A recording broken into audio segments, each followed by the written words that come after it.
Welcome to week 3 of the Gfinity Elite Series presented by Alienware. And Ash, how incredible was last week's Street Fighter? It was super incredible. It was outrageous. We had the captains all talking smack and some unbelievable gameplay and even more extraordinary knockouts. Yeah, it was such an intense day of fighting, and there were some upsets over the 3 matches as well. Chiefs to Big Chopper definitely made his presence felt. Rumors had to pull off a miracle to give Avant the win, and Orders ROF was up against it in his clash with Deceptor's Robbie Slar. Here are some of the highlights from week 2. We've got the Chief and the other 2 here, so it should be a fun game. They're not ready for these big guns. Rumors down the blockable. Oh, this is going to hurt. There's going to be big scaling on this. We could see a stun early on, Tom. Oh, and he's done it. Is that it for the big Chopper? Is he going to take it? And Chopper takes it in convincing fashion. What a debut from the big Chopper for the Sydney Chiefs. No anti-airs at all from Shenko. Oh my goodness, that's going to be the critical out. Is that going to be enough? I can't speak, Tom. What's going to be? Oh, there's the throw. And Space Ghost takes it. 9 seconds, 8 seconds. Som, he's got to make something happen here. Birdie's got the life lead, but a great anti-air with a crouching media punch. Rumors goes up in round 1. And there's something incredibly satisfying about beating Som at his own game, because I think Alex mentioned it, we are both like very lame players, and managing to outlame Somniac, it just feels right. Here comes the icicle. He could have got one chance of Freezer. Oh, this could be it. There's the critical art. I like it. And Freezer stays alive on life support with a critical art. Oh my lord, Alex. That was a tight one. One more guess after this, Tom. That could be it. Oh my lord, look at that hell. Oh, I can't believe it. Tom Freezer can take this. Still want to come back. And that's it. Freezer does it. He's taken it. Obviously, we didn't know who they were going to play, so we were like kind of thinking of different situations, and we did an order that worked against their order that they did last week. We will not kneel before ROF and his band of whatever they are. May the best man win, ROF. Oh, what? Panda, hang on. Panda's almost got this. Panda trying to make something happen. Doesn't get the punish with a standing light kick. Oh, the headlock. That's it. It is now 1 round apiece. Oh, Travis doesn't complete. Oh, he just goes slow. Is that it? That's it. Travis takes it. My goodness. That was what a close game. Not pressing a button. My goodness, I can't believe he didn't go for command grade. I know. This is that's it. He's done it. I don't believe it, Tom. What a read.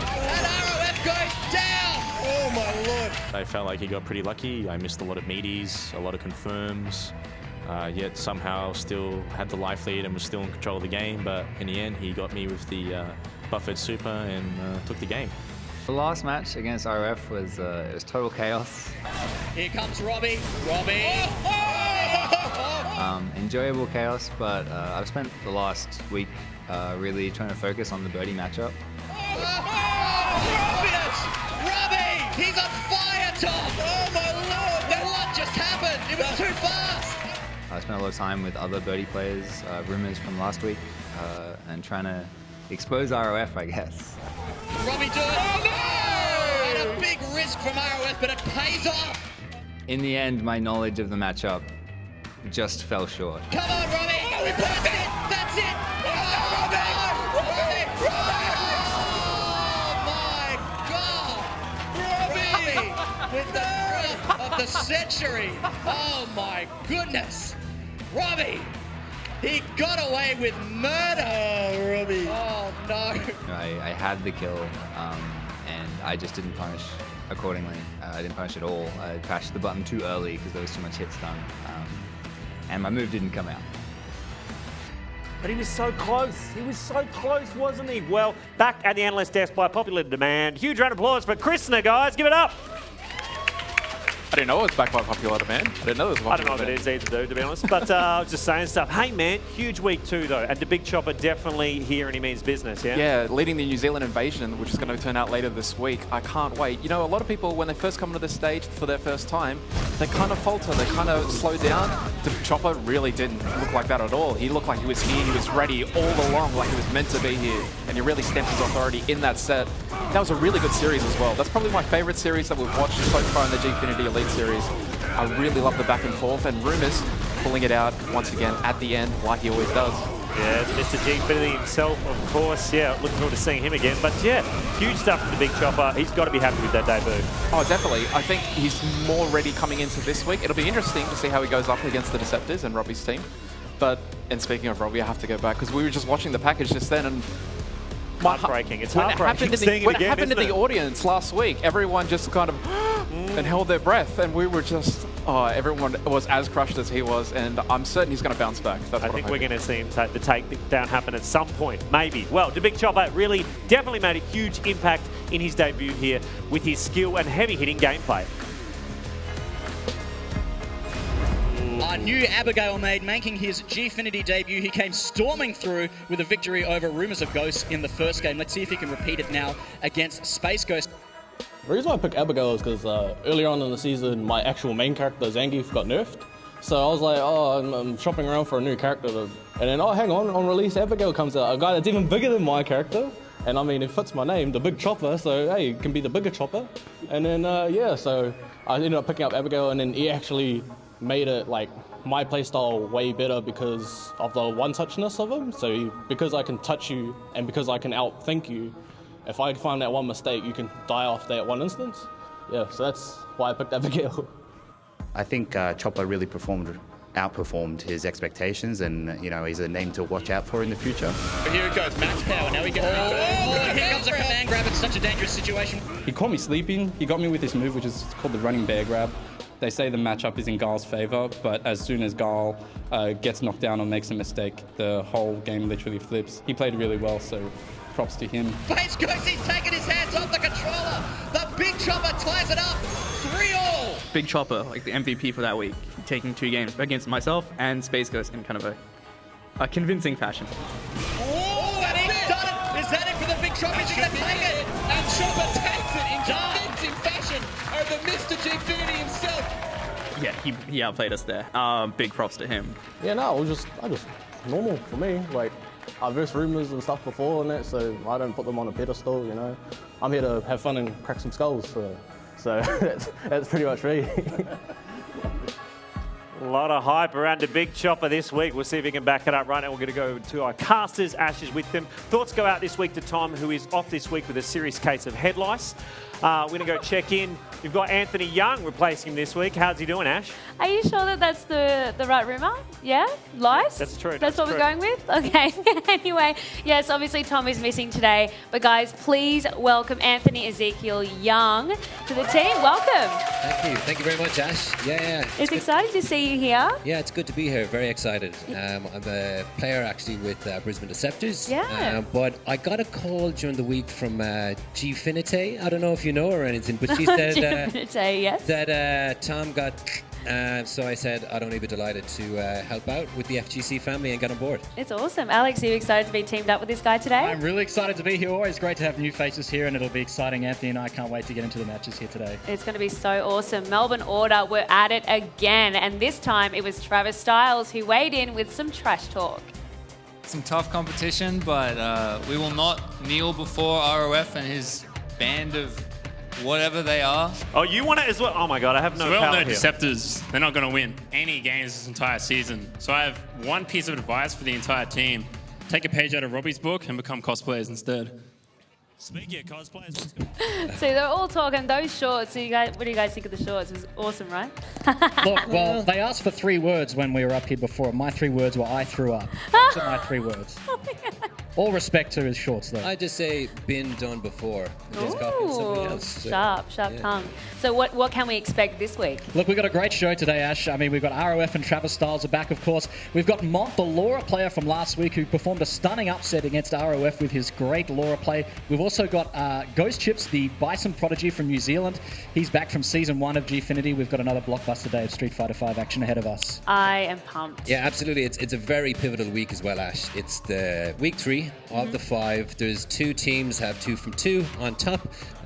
Order and Avant. Then we've got Chiefs and Ground Zero in the middle with 1 and 1. And then Roar and Deceptors, they're going to be coming out here trying to get their first mark on the board, and so they're going to be giving it everything they got. All right, let's see how it turns out, guys. But remember, everyone out there, we've partnered up with Incent to reward viewers for watching the Gfinity Elite Series. During each match, keep an eye out for a drop code that'll appear at the bottom of your screen. When you see that, jump on the website, which is gfinity.incentloyalty.com, as quick as you can for all of the details on how to earn some currency. And don't worry about missing any of the game action. You can see it on the rewards website live. Well, that's it from us. Back to you, Luke. Thanks very much. Can we get a few more buttons undone on Anthony's shirt? Thanks so much. Let's have a look at the standings from last week's gameplay. This is where it's at right now. As Anthony was just talking through, we have 6 points and 6 points at the top. Melbourne Order and Melbourne Avant, just behind them Chiefs, Perth Ground Zero then, and bringing up the rear we have Deceptors and Raw. Deceptors, Robbie Slar, I'm sure keen to get a win on the board today. This is the schedule for this week though. Brisbane taking on the Chiefs. First up, will Robbie Slar get that sweet when he's chasing Melbourne Order up against Perth Ground Zero next and bring it home? Sydney Raw taking on Mr. Gfinity himself and his boys. Now our first match for week 3, Brisbane Deceptors coming with an unchanged side of Mont, Panda and Robbie Slar. What do you reckon about that, Krishna? I reckon it's a good lineup. It's probably the best lineup they could probably produce at this point in time. Again, like we said, Robbie's been trying really hard. And Mont is not a pushover. He really wasn't. He said, kind of jokingly in the interview to Ash, that it was like, yeah, I haven't really been playing since Season 1. He didn't look like it. He certainly looked like it, but last week, Bug did give him his first loss in the Gfinity Elite Series. That has to sting a little bit, so we'll see how he bounces back this time around. Yeah, definitely. Well, they're up against Sydney Chiefs, who were narrowly beaten by Avant last week. BK Sama is back to strengthen the side with, of course, the much-hyped The Big Chopper and Somniac. What do you think about that lineup? It was interesting because I was talking to Hysterics and Jim Niso a couple of weeks ago on the midweek Gfinity report, and we were talking about how international players, when they come back from duty, they performed really well internationally, but they come back in domestic league and they kind of falter a little bit here. And as we saw in Rocket League earlier today, all the international teams, they came back and they won 3-0. So I'm hoping BK comes back, does the same after his amazing finish in Paris. So I'm really looking forward to him again, to Big Chopper. That's the big talking point everyone's talking about. Let's look at some stats right now while you're having a chat. I mean, we really are pumping this guy up. Let's hope he delivers based on that. But yeah, look at those stats. It is a new site, and the very big thing there, country, New Zealand. That's what the big talking point is. The New Zealand FGC really, really pumping up, and Chopper coming out as the latest in a long line. If you think about the kind of player base in New Zealand, it's quite small probably compared to Australia, but the amount of international players that they're able to produce is a much higher percentage. So it's really looking like that FGC especially is being able to bring up and give these players the chance they get in the Elite Series here. Thanks very much, Chris. Now, right now, let's get these teams out here. So please, everyone in the Gfinity Esports Arena, go absolutely nuts for the Brisbane Deceptors! Panda, Mont and Robbie Slar.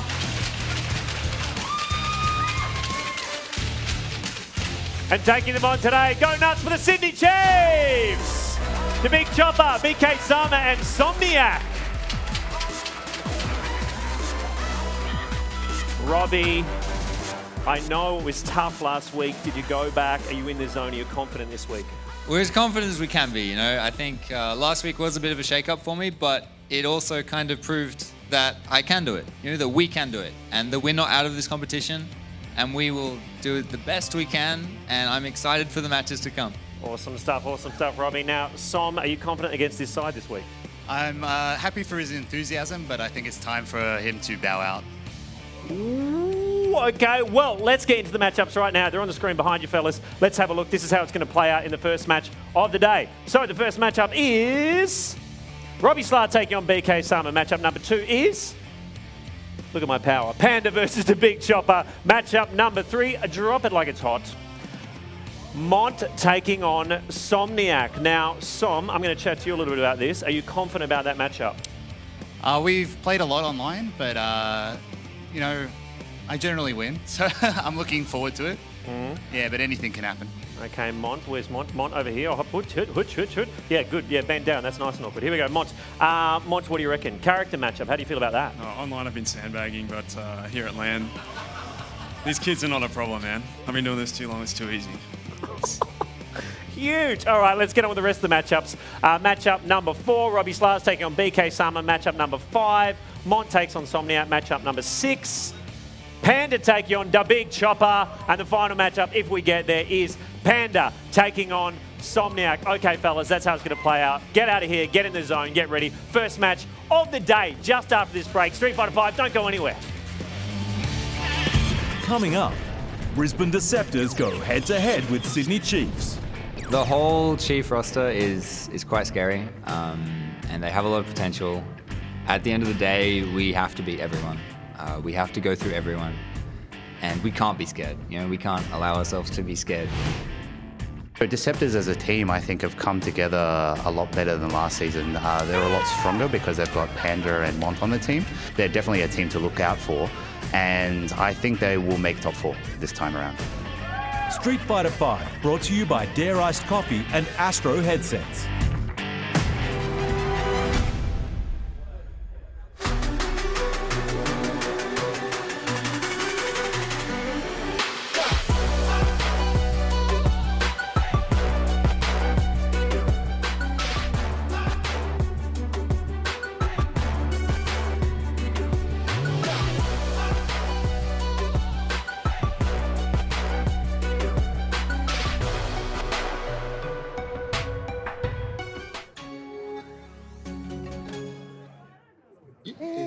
Mr. Murray, have you decided on a name? We're thinking Callum. Calamari. Calamari. Calamari. Let's make it Jack. Drink it through with Dare Iced Coffee. 3 days ago, Coda announced that Zero would join Cell 7 in the upcoming Soma Worlds tournament. After so many league victories, switching teams this close to the tournament appears to be a deliberate move to destroy Coda's chance at the title.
Welcome back to Street Fighter 5. Game 1 between Robbie Slar and BK Sama is just about ready. But before that, Deceptors Panda talks about character matchups for his bouts up against Somniac and BK Sama. There's no one I'm particularly afraid against because I play against them quite often. The only one I don't play against that often is BK Sama. But BK Sama, out of all the players, probably has the best chance because his character is really good at first to one. He can be losing for half the match, or he can be dominating for one half of the match and you just won't get a turn. But as soon as he gets V-Trigger, he's a very scary character because as soon as Urine gets his V-Trigger, pops the mirror, one mix-up can lead to another mix-up, which can lead to death. So that's definitely something to be wary of. But once again, I'm not too worried about it. I think my solid game plan works pretty well most of the time. The main issue is Somniac because playing against Bison as Ken, although I say, oh, Ken is 6'4" against everyone, he's a great character and everything, it's still very frustrating. So even if like you're an excellent player or something, you still have to respect all of his plus buttons, and it's very hard. It's very hard to play the way Ken wants to play against Bison because he really doesn't get his turn that often. And the corner, which is where Ken is supposed to shine, I feel like Bison is even better. I have one pocket character, and that's Cammy. I picked Cammy because initially I actually played Cammy in Season 1, but I wasn't feeling it. I was like, this is a boring character, I don't really like him. And Ken's got all this fire and all this cool stuff. I'm like, yeah, that's my character, that's me. I'm totally getting in there. But I definitely will probably pick Cammy if I verse Bison, because that matchup for Ken, although winnable, it requires you to make not extreme reads, but just correct reads, which is quite hard in a first-to-one format. What do you reckon about that? That's an interesting take. Yeah, right. You were I just finding that out as we watched, hey? Yeah, I didn't know. I didn't even know Panda had a secondary. Really? To find out that it was Cammy. That kind of makes sense in my head to think about how the style that Panda likes to play.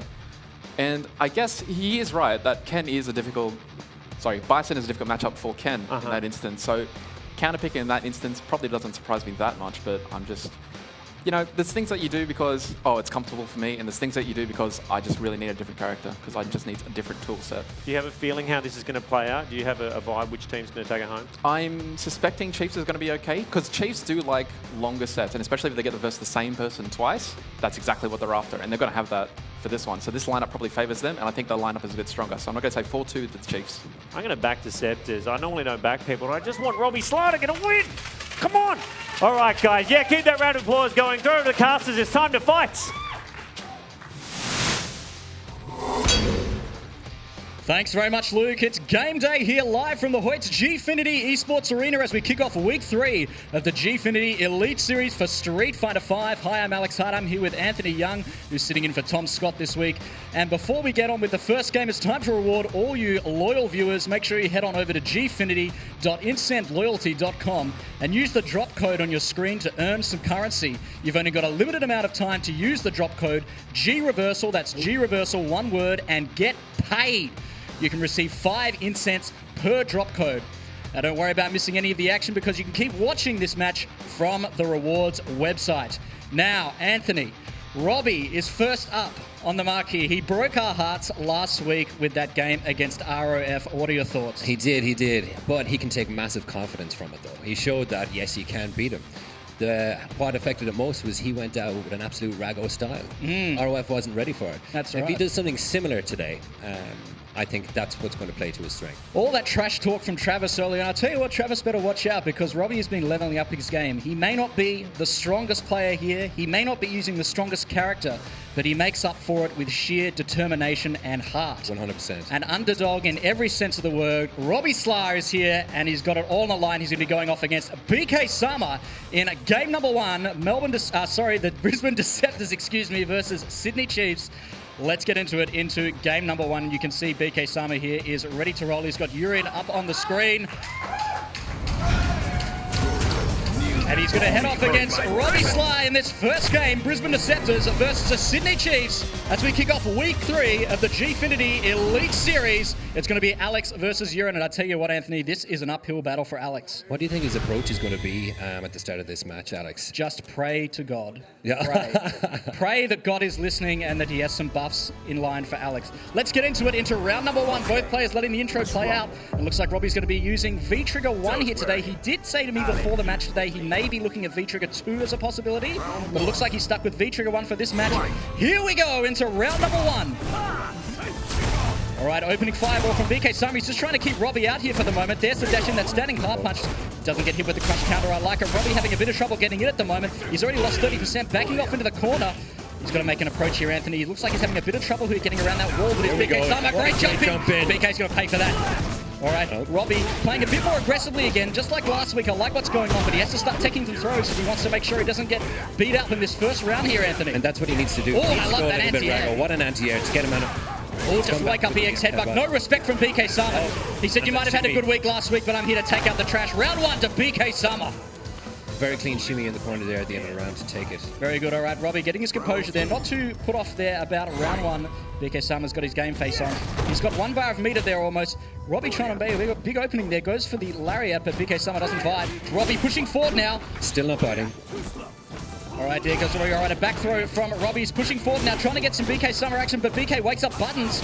All right, and again, another anti-air from Robbie, but it trades this time, unfortunately. He doesn't get success like the last time. Both plays about even on life now. Robbie's 77 seconds left on the clock. He's got V-Trigger on deck, full CA. All right. What's he going to do? He needs to pull out something out of the bag right now. He's got all the resources in the world. He's got to make something happen. It's time for Robbie. Here comes the V-Trigger. Oh, but it's not enough. He only gets the single parry and the throw, and that's it. BK Summer takes it convincingly over Robbie in 2 straight rounds. An unfortunate drop there for Robbie. He's going to be back later on in this match in the Deceptors versus Sydney Chiefs, Anthony. We haven't seen the last of Robbie here today. No, definitely not. I think it was just a bit unfortunate. Came a bit slow out of the blocks, but he's got it in his arsenal of things that he needs to do. Just settle down a little bit. We'll see much more better from him. That's right. I think he just had some early day nerves here, but Robbie is going to be back in another game here in the Deceptors versus the Sydney Chiefs. Let's have a look at the highlights. You can see here BK Summer making short work of Here we go, all right, and a great EX headbutt wake up there, making short work of Robbie there in the corner, and a great shimmy just to close out round one, a textbook shimmy there from BK Sama, and you can see here in round 2, Robbie with all the resources in the world on deck, he's got full critical art, pops the V-trigger, and a great parry on the EX headback, but doesn't get the second one, and a straight throw to close out round 2, just a clinical dismemberment by BK Sama of Robbie Slar, but he will be back later on this game. Right now, let's get into the next game. It's going to be Panda versus the Big Chopper. The Big Chopper with that 100% win rate. He came storming through the gates of Gfinity in the first game last week, and we can see if he can repeat his wins here today. He has been tearing it up with Abigail. It was an absolutely phenomenal Yeah. performance last week with his Abigail. Absolutely dominated it. And especially in a matchup that he had last week against Guile, which is probably in Guile's favour. I know. And then he made it look like the other way around. So it's going to be a tough one to get, especially for Panda to get in with a player like Ken. Yeah. But I reckon Panda's ability to confirm, I reckon that's going to be key here. Panda has just superhuman abilities to do those single hit confirms, and I spoke to the Big Chopper today before the match, and he said he may be picking Zangief to go up against Panda's Ken, which will be an interesting matchup because I would have thought Abigail would have done better than Zangief, but who knows? This is the new season. This is the Big Chopper. It's his match. And if he goes up with Zangief, I'm interested to see what Panda has prepared for this match because I know it's been a while since Panda has played a good Zangief. I reckon he's got what it takes. All right, and he's going for that Zangief pick, all right? Here comes Zangief. Oh, he went with He's him. going to protect the Russian skies. Let's Red get into Cyclone. it. Panda versus Zangief, a Street Fighter 2 classic. Ken versus Zangief. Let's get into it. The Brisbane Deceptors are down 0-1 to the Sydney Chiefs. Panda has got to avenge his teammate, Robbie Slar, in game number 2. And Panda's got his game face on. And here we go. It's a game number 2. So he's absolutely thrown him a curveball straight off by picking Zangief. He would probably be expecting Abigail from the Chopper. That's right. Panda would have been training for Abigail, I'm quite sure. And then, who knows? But Panda, the Big Chopper did play Zangief in Season 1 and Season 2, I believe. So he's got Abigail here on deck. But he's going to go with Zangief here today. All right, let's move back to the game. He's got the Big Chopper in a corner now. A Big Chopper going for a cross-up, but Panda's all over it. All right, going to a big swing from Chopper. He's going to pay for that. Drops the punish. Panda just getting out of dodge here now. Panda doing very well. He's got Chopper down to about 50% now, but he's now got Panda in the corner. Stuck in the corner. Great standing light punch anti-air. I like it. Chopper's in trouble. All right. Another big punish. Out of the corner. Classic Panda. Panda looks like he's going to take this round convincingly. 58 seconds left on the clock. Chopper's got to make something happen. On the shimmy. We don't want to see a choke here from Chopper. Chopper dashing in. All right, there's ES. Come on, grab. The end of it. It's time for Panda to guess. What's it going to be? Is he going to go for a second one? He doesn't go. He goes for another one. All right, there's a chance here now. Chopper with a chance. Here comes the V-trigger activation. Great V-reversal from Panda. I like it. Just get out of dodge there.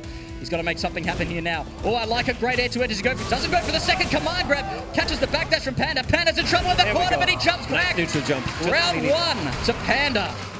Great neutral jump just at the end there, Alex. What he needed and took the round. He was just waiting for that moment. All right, the Big Chopper's going to take this round. We don't want to call him the Big Choker. All right, here comes the Big Chopper now. Big opening. Panda's in trouble. He's backing off towards the edge of the screen. Chopper moving forward. Big swing. Great block from Panda. Panda's backing off. Waiting for Chopper to commit to something. There's the EX Tatsu. Panda's favorite. Get in for free move. I like it. Interesting trade there. All right, both players jostling for position now. Again, a great anti-air with that standing jab. Here comes Panda now. Great confirm. Great confirm, just like we were talking about. All right, very brave tech from Chopper. Panda down to about 50%. 71 seconds left on the clock. Full critical art on deck for Chopper. Panda has to be careful. All right, great confirm. Chopper moving forward now. A chance. Panda waiting for Chopper to commit to something. Perhaps waiting for a jump. Both players slowing down a little Trying bit to now. bait out a DP from Panda perhaps there, Anthony. They know that one big punish now. All right, here It's comes over. Panda. Oh, he drops a chance now. All right, great jump in. I like it. Not quite anti-air by Panda. Panda's in trouble. He's got to make something happen now. Full V-trigger on deck for both players. Here comes the V-trigger from Panda. Inching forward now. Both players backing off, playing very cautiously. Oh, and here comes the critical art, and that's going to be it. That is enough for the round, and round 2 goes to the Big Chopper. He is not out yet, Anthony. And you could see that for the last 10 seconds of the game. He was holding it. He had that CM wall. Very patient, just waiting for that opportunity. Took it. That's Here right, we are Anthony. to the final round. Very conservative play, but he is going into round number 3 with no resources. He got no critical out there on deck. All right, great confirm from Panda. It's not enough to complete with the fireball. Big jumper from Chopper, but it's not going to hit. And he shuts down the neutral jump with the standing light kick. Great Panda check. on a roll Big now. damage. Look at that stun meter building. He's almost Chopper there, in it's done. serious trouble. There's the overhead, but it's a bit too soon. Answers back with an EX command grab. A chance now for the Big Chopper. Chopper moving forward. Great tech. All right, Chopper's in trouble, but here's Zangi. Oh, and a big jump. Damage, and that's going to take it. I don't think that's going to be enough. Chopper in big trouble. Here car comes. Chopper. Come on, grab. All right, a chance now for Chopper. Panda's in trouble. Panda's got the critical art on deck. Oh my God, Anthony Chopper's coming back here. Come on, grab. It's not going to be enough. One more get. One more get. Chopper comes back from the dead and takes it over Panda. What a comeback, Anthony. I like it. Oh my God, I didn't think he was going to. I thought that last jump in from Panda. Wow. He had full meter on deck. I thought he was just going to take it. No. That third round was all Panda. He was playing so conservatively, just picking and choosing his spots beautifully, but that explosion of offense from the big Chopper. Absolutely. His reputation is well deserved here as one of the great leaders here at Gfinity. Absolutely, 100%. Here we're going to see it again, Alex, in the first round, where Pan actually took, again, a similar scenario that was in the second. All he needed was one little touch. Chopper came back from the dead, kept putting the pressure on, and he got it there with that neutral jump in the corner. Really, really smart. That neutral jump was so gutsy there at the end. Saved his bacon. You see here, round number 2. Both players looking for each other, trying to commit, and that's a great punish there with the critical eye. That's going to close out round number 1. I'm not sure what Panda was thinking with the full screen Tatsu there. Let's have a look at round 3. Starting with the critical eye, and look at the life deficit here. The big Chopper just on his last leg. And I tell you what, it's when Zangi players get down to that last sliver of health that they start to make these really, really great reads, and you really have to watch out as a player, and you can see here the satisfaction on Chopper's face. He knows that he's made the right read. Very well played, and he puts another win up on the board for the Sydney Chiefs. They are now leading the Brisbane Deceptors 2-0, and it's now up to Mont, the man who has only so far at Gfinity in Season 1 and Season 2 taken 1 loss. I believe he's at a 5-1 or a 6-1 record here, so certainly doing very well for himself here at the Gfinity Elite Alex, Series. in this format, first of one, with Laura, her mix-ups, her speed, it plays to his strength. Laura is Absolutely plays to his strength. disgusting in this format. Absolutely disgusting. And I tell you what, it's not a character we see very often on the tournament circuit anymore. It's great to see the Mona stuck with her, and he's going to be going up against the supercomputer himself, Somniac, a veteran of Third Strike, Street Fighter 4, and now Street Fighter 5 in every sense of the word, a true esports gamer in Australia. But he's going to go up against the first-to-one god, Mont, who had that great upset last week against ROF and put him in his place. That was a fantastic moment. Let's see if he can repeat the magic here today against Somniac. Here we go into round number 1. And Mont trying to keep his face. The anti-air. There. Good jump in from Som. All right, Som trying to turn up the pressure. Coming on with these big buttons. All plus, all plus. Mont in trouble now in the corner, 50% down. It's already 50%, 85 seconds left on the clock. And it doesn't look like Mont could get anything started here. He doesn't want to go down round 1 with a perfect. All right, there's the punish on the Psycho Blast. It starts, and he got out of the corner. And for the command grab. All right, here comes Mont. Overhead. Not all right, just interrupting that command dash with a crouching life punch. Somniac knows the matchup. Both have V-trigger on deck. Here we go. He pops it. We've got Shin Bison. All right, and everybody loves this. This is V-trigger 2 he's got, and he's just going to go with the Psycho Blast. He lands with plus frames there, just into the standing jab. Mont's got to make something happen here now. He's just down to his last zero of life. Oh, gutsy anti-air. That could have been all over. And the Psycho Brusher to close out round 1. Mont looking a bit lost here in this game at the moment. And Somniac playing with his very characteristic, very lame style, just waiting for the other player to commit, waiting for you to make a mistake, and then capitalizing in the best way in those counts. That's exactly it, Alex. But I think with Mont, when he gets a big going, a few mix-ups, he's able to take this round quick. Oh, and a big command grab. That's a big start. Oh, that's going to pay for that. All right, here comes Somniac. Big jump in. All right, great block from Mont. Doesn't bite this time. Here comes Somniac with those plus frames again. Mont not allowing Mont to press any buttons here. EX head stop. Good anti-air. All right, finally got an anti-air on the board after the third attempt. Here comes Mont. Oh, and a great block by Somniac. That's a great 50-50 V-reversal just to get out of Good use of that V-reversal. He had to pop that there. This is big damage. All right, here comes Som. Just with a straight throw. Mont's in trouble now. He's got to make something happen. He's got to pop that V trigger now. He's got to make something happen now because Somniac does have the lice lead. 56 seconds left on the clock. Som's just waiting patiently. All right, jump in. Here comes Mont. V-reversal straight away from Som. He doesn't want anything to do with that. Air. All right, Mont's got to pop that V-trigger. He's got to get that 50-50 action happening now. Here we go. Take out Som. Here we go. Mont's. What's the mix-up? All right, just a straight down.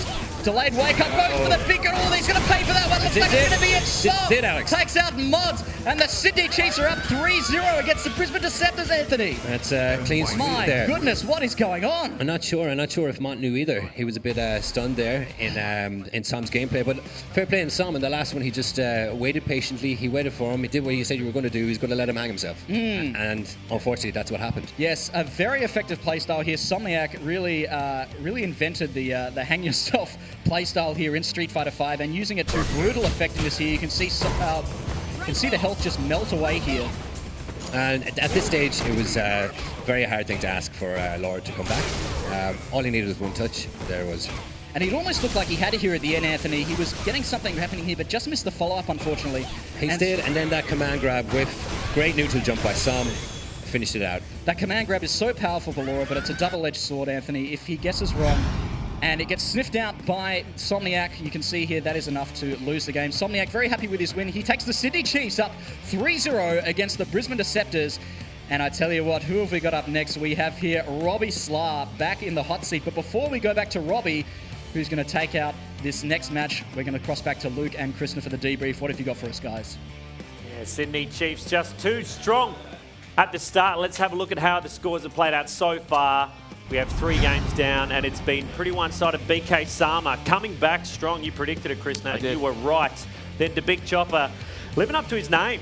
He definitely has taken the hype and he's taken on board. And then Som again closing out strong against Mon. I mean, look, can they come back? We'll find out after the break. There are plenty more knockouts coming your way on Street Fighter 5. Short break. We'll be back after this.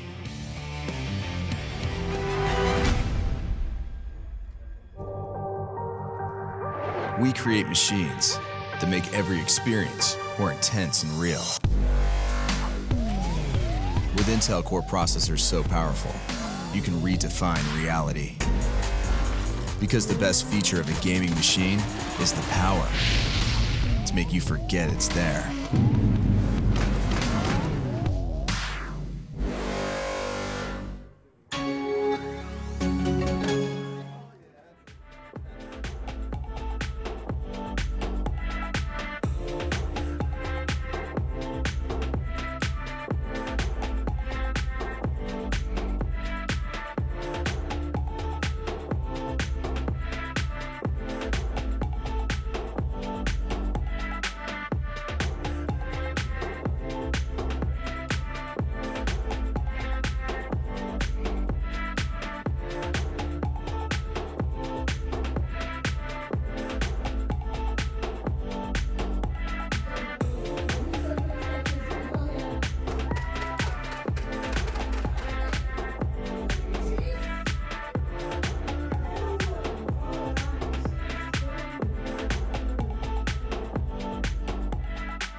Welcome back to the Gfinity Elite Series. It is Street Fighter 5 day.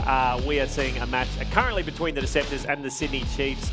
Look, this next matchup is crucial, obviously. Otherwise, if the Chiefs win, that's it. Can Robbie Slar clutch this out? It's going to be a difficult one. Yeah. It looked like BK was really comfortable against that set play in the first game.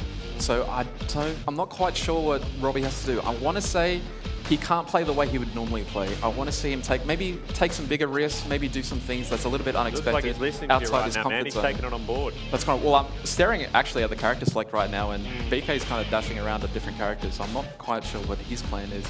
Maybe to play the long troll game, possibly. But we'll have to see. We'll see. Let's get back into gameplay. Back to your casters. It's time to fight.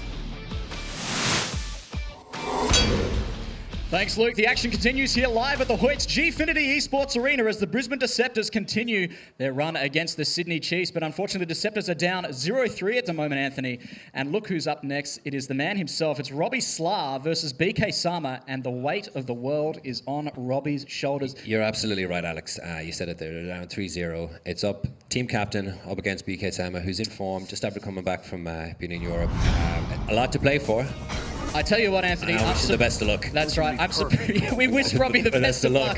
Look, we're supposed to be impartial, and even if Robbie goes down here today, he still wins in our hearts. Isn't that right, Anthony? Absolutely, 100%, Alex. All right, Robbie, come on. Let's get a win on the board here. The Brisbane Deceptors are down 0-3 against the Sydney Chiefs. Let's hear it for Robbie Slar. Make some noise for that boy. It is all on Robbie's shoulders here for the Brisbane Deceptors. He's repping his main, Alex. He'll never switch away from Alex, the low-tier hero. He's going up against BK Summer, who has recently returned from the last chance qualifier in France for the Red Bull Kumite. He is very warmed up, an international player at heart. Here we go into round number 1. All right, big opening for Robbie. Goes for the big lariat, but BK Summer doesn't bite. All right, Robbie opening with more aggression now. Big standing hard punch from BK. Robbie's in trouble. Robbie moving back. 88 seconds left on the clock. Big standing roundhouse from Robbie. BK doesn't bite. Again with that huge standing heavy punch. Robbie's got to make sure he's out of range for that. All right, there comes the throw. Robbie's now, he's got 30% life lead left. He's got V-trigger. BK Sama continuing on the pressure. This is starting to look a lot like round 1, Anthony. Robbie's just starting to get something started here. This defense for BK Sama is so fantastic. Here we go. All right, Robbie cutting through the defense. A chance for Robbie now. I like it. BK down to 50%. Oh my goodness, he's batted out the EX1. Almost got the stun. Almost got the stun. Here he is. Leave it. He's going to take out the round. He's going to take. Is that going to be enough? Oh my God. Oh no, not again. Not again, Robbie. Yes! There it is. Go. Get in there, Robbie. Get in there. Don't do this to me, Robbie. Don't do this to me. Look, win a round, you can win a fight. Just repeat. All right, Robbie. Here we go. Robbie's got a round on the board. All right, great confirm off the standing heavy punch. This looks like it's going to be Robbie's round now. Going for the command grab again there, BK Summer. Didn't think Robbie was going to be quite so liberal with the command grab. He's got BK Summer in the corner. BK's in trouble. Here comes the grab again. All right, BK. Here comes the Aegis Reflector setup. Robbie's just got to block this one out. He gets hit. All right, there goes the throw. It's time to BK Summer to throw Robbie in the corner now. All right, Robbie's in trouble. That stun meter's building. 73 seconds left on the clock. Robbie's got the V-trigger on deck. He's got to make something happen. Tries to get out with the EX. He needs to do it now. Oh, but there's the stun. BK Summer answers back. In round number 2. Done. Nicely done there by BK Sama. Once he got him in the corner, he just kept doing it with those mix-up. Put out the mirrors, and that was the end of it. All right, round number 3. Robbie's got to make something happen here. If Brisbane Deceptors is going to stay alive, he doesn't want them to go down 0-4 to the Sydney Chiefs. Great block on the overhead. Robbie's not out yet. Great Alienware. Robbie, serious damage here. Doesn't go for the command grab. Gets thrown by BK Sama. Gets thrown, yeah, absolutely. All right, Robbie pushing forward now. Goes for the lariat. BK doesn't bite. Great block on the overhead again. I like it. Oh, and again, he's been hitting those EX knee drops all day. I like it, Anthony. Absolutely. All right, here comes Robbie. With a chance now. He's got BK Summer down to 20%. That's the critical up. Is this I don't believe it. Is that going to be it? Robbie. Is it enough? Robbie. Will it kill? Robbie. Will it kill? Oh, my goodness. Come on, Robbie. Robbie. I can't call it, Anthony. Here comes the Aegis Reflector setup. He's got to do some blocking. It's not going to be enough. He does have one more Aegis after this one. What's BK Summer going to tank? Doesn't have the tech. One more. Robbie. He's going to go. Oh! And Robbie breaks our hearts once again, but I tell you what, a very, very close game, and BK Sama just got that one by the skin of his teeth, Anthony. Absolutely, we got to get BK Sama, the composure that he showed. Oh my goodness. Next to none. Robbie, the heartbreaker. For Robbie. The absolutely. Breaking the hearts of Australia. He still wins in our hearts. Absolutely. Still wins in our hearts, Anthony. That is it. Brisbane Deceptors goes down 0-4 to the Sydney Chiefs, and the Sydney Chiefs just putting on a clinic here today at the Gfinity Elite Series. Really just fantastic play from BK Summer to Big Chopper and Somniac, and I like that Zangief pick from the Big Chopper there. Absolutely. Across the board, you said it from Som to BK, from the Chopper. They're all consistent. Straight across. And let's have a look at this first round. Robbie just throwing caution to the wind. He said, I'm just going to dash forward and command grab you if you're just going to sit there and block. Baits out the wake up EX headbutt from BK Summer, and again goes for the command grab. That's 4 command grabs. And he almost gave us a heart attack here where he didn't finish the first round. You've got to finish all the food on your plate, Robbie. You can't leave us hanging like that. All right, tries to use the EX head stop there. I like the idea to get out of the corner here, but it's just too much damage, resulting in the stun here. And BK Sama answering back in round number 2 with a strong finish. And Robbie just coming so close here. So close, and that parry I think was it was a bad choice. He could have just blocked it, and I think that's what led to the downfall at the end of that round. I think if he just blocked that fireball, he was fine. That would have been it. And just going down to the Aegis Reflector there, I think even BK Summer felt bad about taking out Robbie there. And Robbie, the look on his face, my goodness, Robbie breaking our hearts once again. And the Brisbane Deceptors takes out the Sydney Chiefs. The Sydney Chiefs. Other way around, Alex. Takes out the Brisbane Deceptors 4-0. And what a match that was, Anthony. And Robbie Slar putting on a fantastic performance, throwing caution to the wind. We haven't seen the last of Robbie. He'll be back another week, I'm sure. But fantastic, blockbuster matches.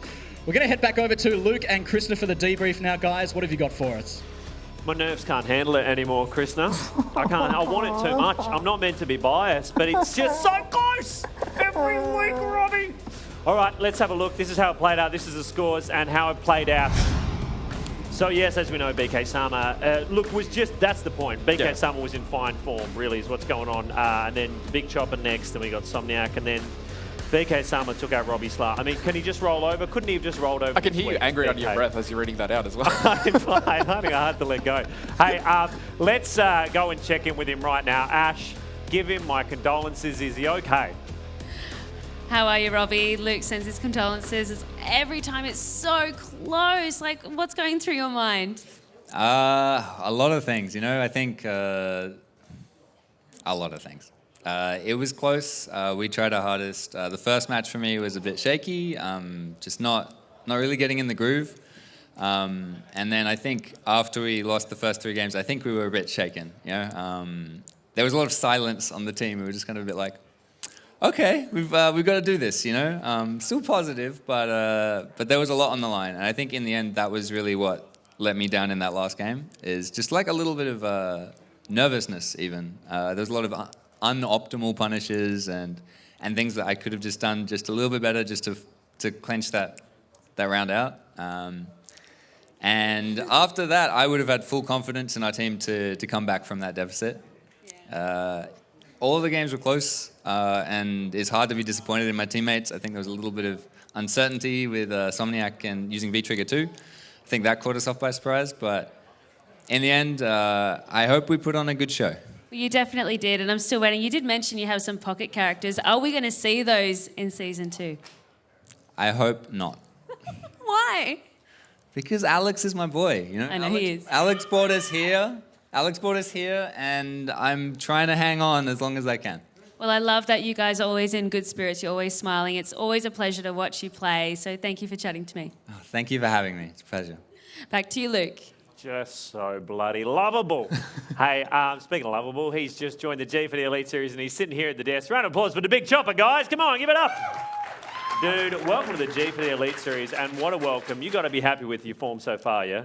Yeah, I'm pretty happy with how I've been performing so far. I'm just happy that I was able to pull out the win against Avant last week. It's like one of the toughest opponents in the Gfinity.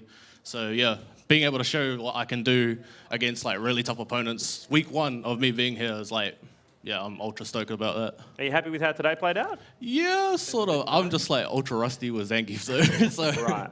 So yeah, I just purposely picked it for Panda, and then yeah, it just got me the win. But Well, it's interesting you brought that up because I'd like to ask you about that because when I was watching over the Challenger drafts, you and Panda played a lot in the finals, ended up in the finals, and he seemed to get the better of you on a couple of occasions. So was that one of the reasons that you went for Geef instead of Abigail this time around? Because Abigail can't anti-Akin.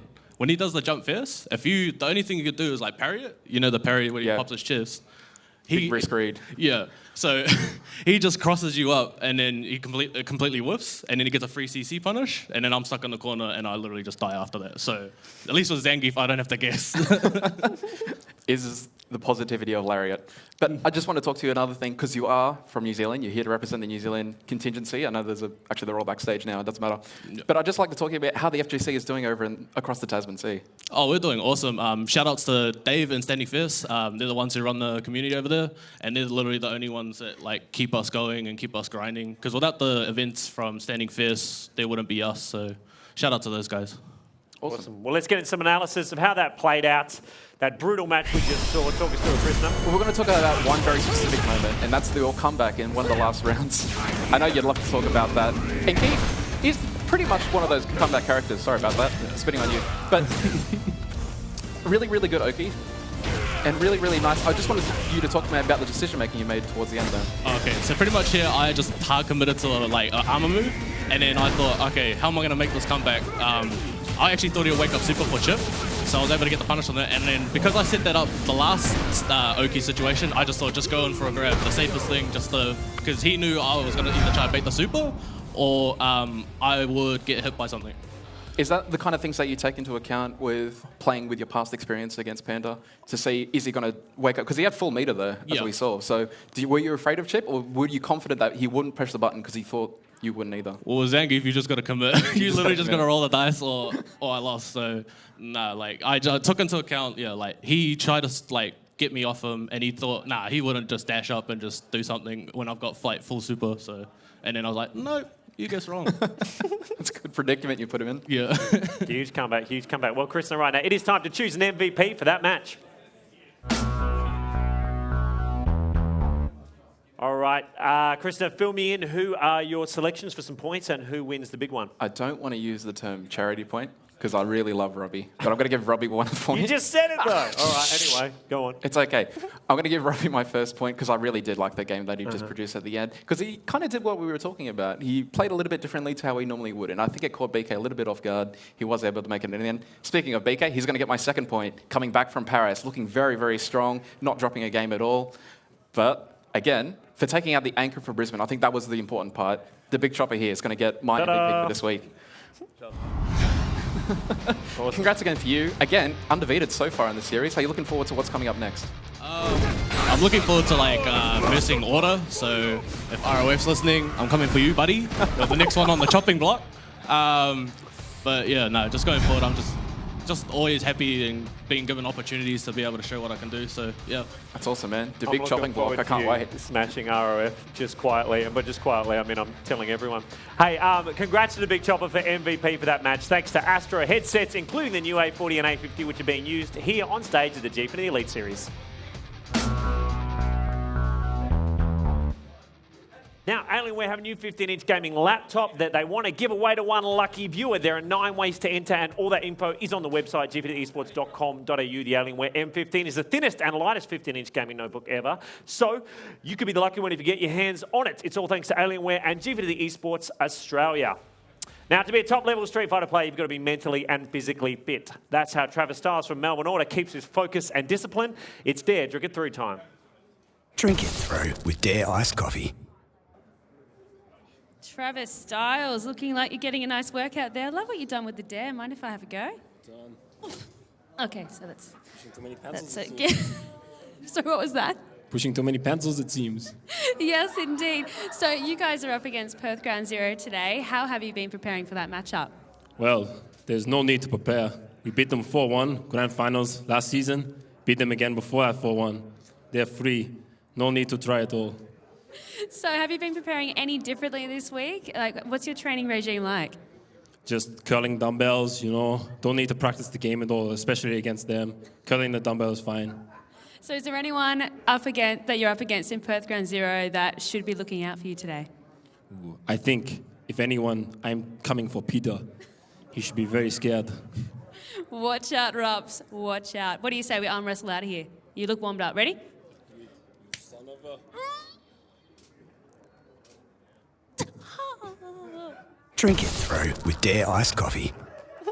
Yeah, give him a round of applause. That was some sweet accent work. Why not? Well, you need many prospective employers out there. Plays Street Fighter well, looks great, and does accents. Hey, next match is between Melbourne Order and Perth Ground Zero. This is the Melbourne Order lineup. They are undefeated so far. They're fielding one change to their side, which is Cam Zace, who replaces Bug this week, while Travis Styles and ROF are back. Looking pretty fit to you, Krishna? I'm pretty excited. This is a replay, obviously, of last season's grand final, so we get to see that, and also the 2 New Zealand boys that I mentioned earlier. They actually recently faced off in a final in New Zealand, with Ghost Chips coming out ahead on that occasion. So it's good to see Cam Zace in the side here and see if he can maybe outperform himself and try and get back onto maybe #1 in New Zealand, hopefully. Awesome. Well, let's have a look right now. This is some stats on Travis Styles. Talk me through it. He's really the anchor of the team, and I've been talking about the last couple of weeks. You need that one player in your team to get that 2-0, and that's what Travis has been doing brilliantly. And it freed Bug up and it freed ROF up to really just play a little bit more risky and a little bit more risk-free just to get that one game. If you have that 2+1, you're driven into the anchor game for certain. That's exactly what you want, and that's the position Order found themselves in every single week, and that's why they've been so strong, and why they probably still might pick maybe to take out this title again. Ooh, okay, well, they'll be taking on Perth Ground Zero after their win over Raw last week. Sio is returning after a week off. Ghost Chips make his debut this season, and Rups makes up the 3. What do you think? Is that a strong enough side to take out Order? It is, because complementary to Order, this is exactly the strongest lineup that Ground Zero could possibly field, I think. Ghost Chips especially coming into the side, he's got to fill the role that Travis is. What I just talked about with Travis, that's what Ghost Chips has to do today. And I think... I don't know where Rups is at the moment, because at the moment he's been trying to fill out that role, but I think with Ghost Chips on the side, it'll free him up maybe to go for that risk, because at the moment he's been playing kind of conservatively, and that's hard to do with Mika. With Ghost Chips on the side, maybe he can do that, and then he only has to get that one game, and he's been able to do that really, really well. We saw it against Somniac earlier in the season, and we saw it last week as well. So I think Rups and CO, perfect for that. Ghost Chips, perfect as the other anchor. Okay, I'm going to get a final call on which way you think it's going to go in a minute. Right now, though, let's get the teams out here, guys. Second match of the day. Please go absolutely nuts for Melbourne Order! Or a little bit nuts, either way. Cam Zace, Travis Styles, and ROF. Tepid applause. Boo. Do that, but a little bit more for Perth Ground Zero. Ghost Chips, Rups, and Sio. They don't even fight properly for you, ROF. Does it bother you at all?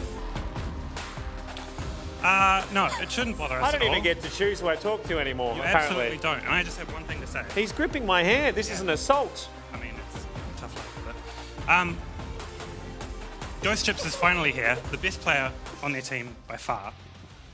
But it comes against a team they're guaranteed to lose against. You can just hold it if you want. I'm happy to let go. Okay. No, I see. It comes against a team they're guaranteed to lose against, so I don't know why they'd spend all that money, sending the best players out when it just won't do anything. What's going on here? Hang on, what's that noise you making off mic there? What's going on, ROF? What? Good chat. Huge chat on that side. Can't wait to talk more to those guys. Hey, Rups, are you confident to take down these schmucks? Yeah, I called you schmucks. Yes! All right, that's enough business. Let's get into the real business, which is how the matchup's going to play out. They're on the screen behind you, fellas. Let's have a look. First matchup is going to be Cam Zace taking on Sio. What's up? Matchup number 2. Travis Styles taking on Ghost Chips. Matchup number 3. ROF taking on Rups. Rups, let me talk to you for a sec. Do you have any pocket characters you're going to be revealing this week? Probably not. Probably not? Depends how the rest of the list goes. Okay, you just want to get on with it? Right, that's enough. Let's get on with it. Matchup number 4. We have Travis Styles on Ghost Chips. Matchup number 5. ROF taking on Rups. Again, matchup number 6. Cam Zace and Sio. And if we get to the 7th, it will be Travis Styles taking on Ghost Chips. There's going to be some huge gameplay. Get out of here, fellas. Get in the zone. We are going to be kicking off matchup number 2, Street Fighter 5. Gfinity Elite Series. Don't go away. Come back. We'll see you soon.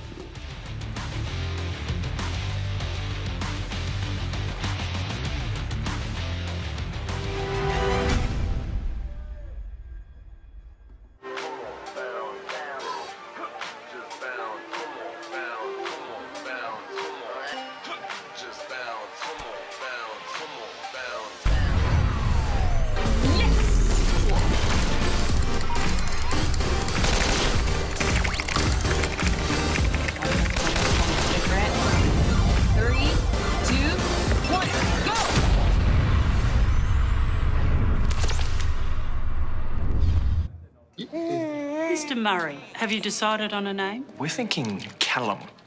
Calamari. Calamari. Calamari.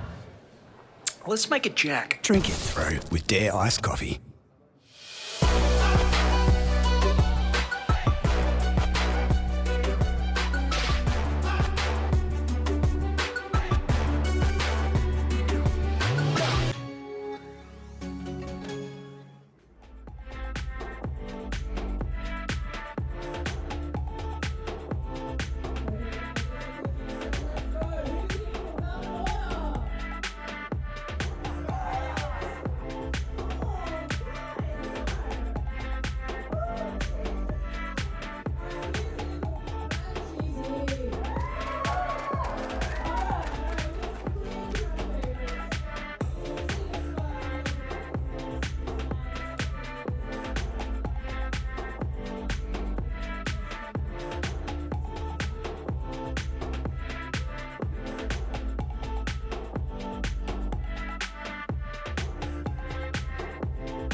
Welcome back to Street Fighter 5. Hey, if you're watching this and you want to be an elite player, then Alienware will give you the edge with Path to Pro.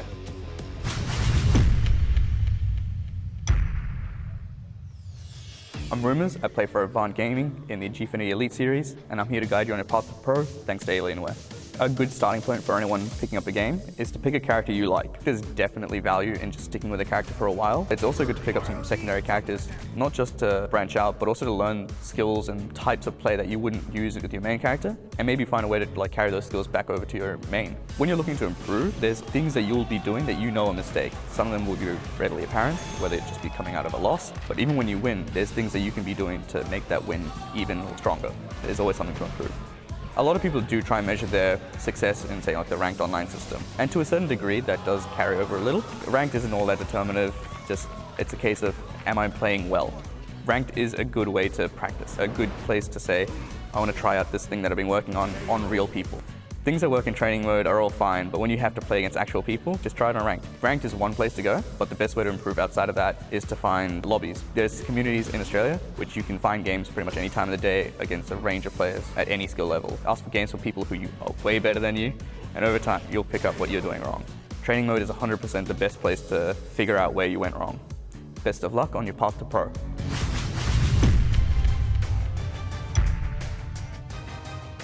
Thanks, Rumors and Ghosts. Hey, just before we head into the first game between Sayo and Camzace, here's what the two sorry guys, malfunction. Whoop. Here's what the two captains had to say about the matchup today.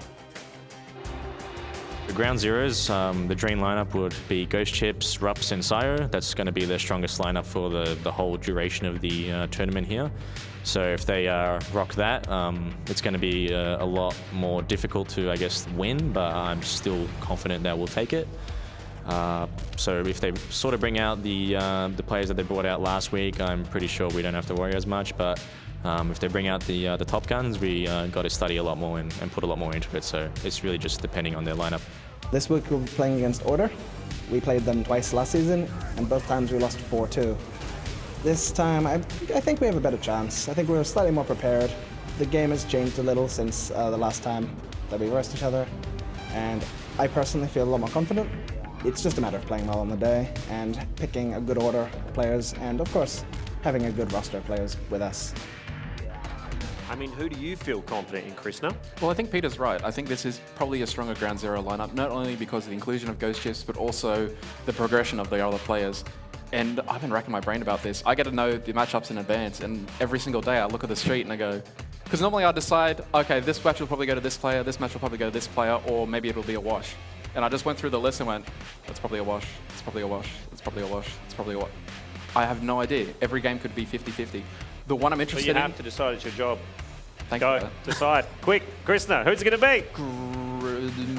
Order. It's going to be Order? Do you think it's going to be Order, really? Yeah, all right. yeah, mate. Krishna's had a malfunction as well, guys. Look, you do think Order's going to take it? Yes. All right, well, looks like it's going to be a rematch based on what you're saying of exactly how the grand final went. Maybe again. Season 1. We'll find out. Over to Anthony and Alex. It's time to fight. Good to have you with us. The action continues here live from the Hoyts Gfinity Esports Arena as the Melbourne Order, the Seminole Bad Boys of the FGC, take on Perth Ground Zero. Before we get into the first game, it's Incent reward time. You can earn yourself some currency by heading to gfinity.incentloyalty.com. You've only got a short window of opportunity to use the drop code GDragonPunch, that's GDragonPunch, one word, to get paid. You'll earn yourself 5 incents per drop code. And if you're thinking you'll miss the action, don't fret. You can watch it live from the rewards website. How good is that, Anthony? Let's get into the first match now. It's going to be Camzace versus Sio.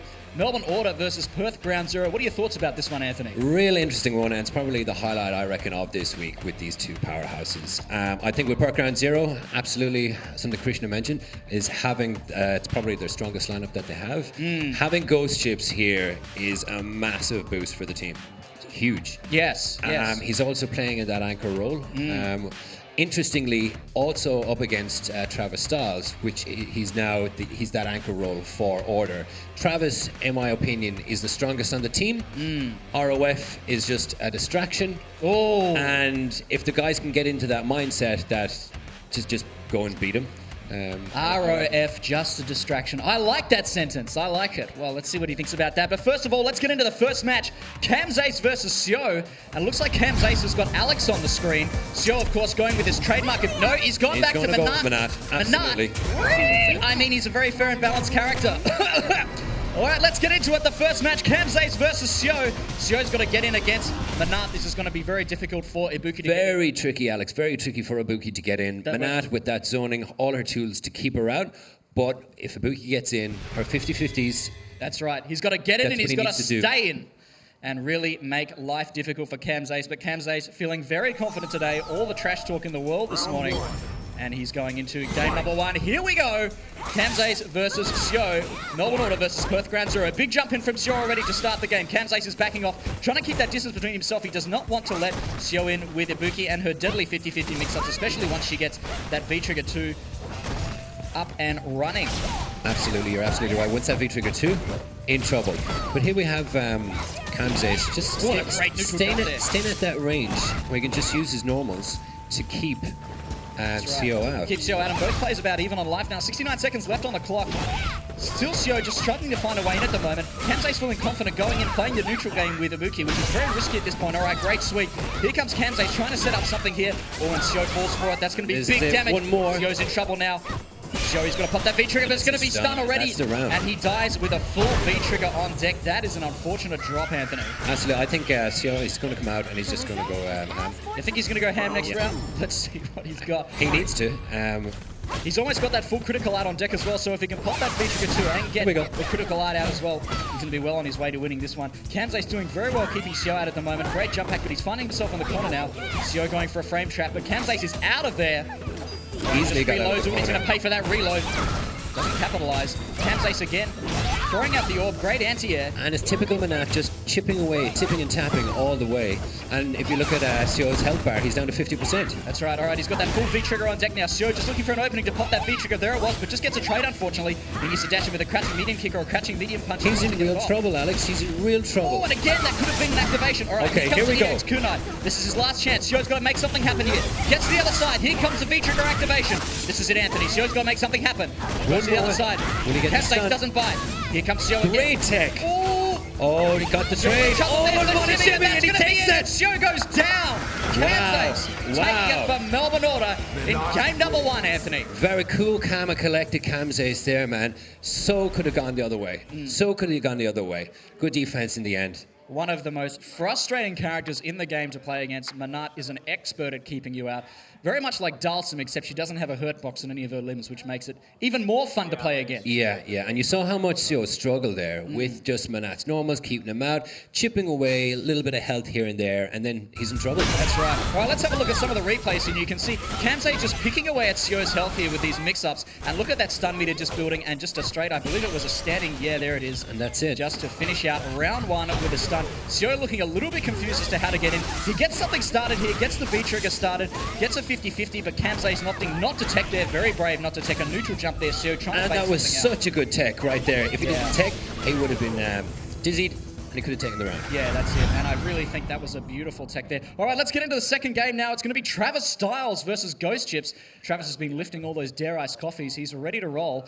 And Ghost Chips, the prodigal New Zealand player, he specializes in bison. I believe he's only 17 years of age, Anthony. 17 or 18? I think he's 18. He's 18 now? Yeah. All right. So he can drink now. That's good. He is of legal age. All right, Travis is getting ready to roll. He's going to be using his boxer up against Ghost Chips Bison now. I believe Bison does pretty well in this matchup, Anthony. Absolutely, and Travis's style, it's going to suit this matchup. I think so patient, so patient. But once he gets in, his defense is phenomenal. I think Travis' defense it's one of the best in the series. Yes, that's right. Travis is very much what we like to call a down back boxer. He's almost the polar opposite. The down back boxer, almost the polar opposite of another boxer player we have here called Damos, who's going to be making an appearance in game number 3, who plays a very offensive style boxer. But of course, Travis likes to press no buttons, play very conservatively, and it certainly pays off as he is considered perhaps the strongest player here at the Gfinity Elite Series. Absolutely, and Travis has a lot of Bison experience, especially playing against some.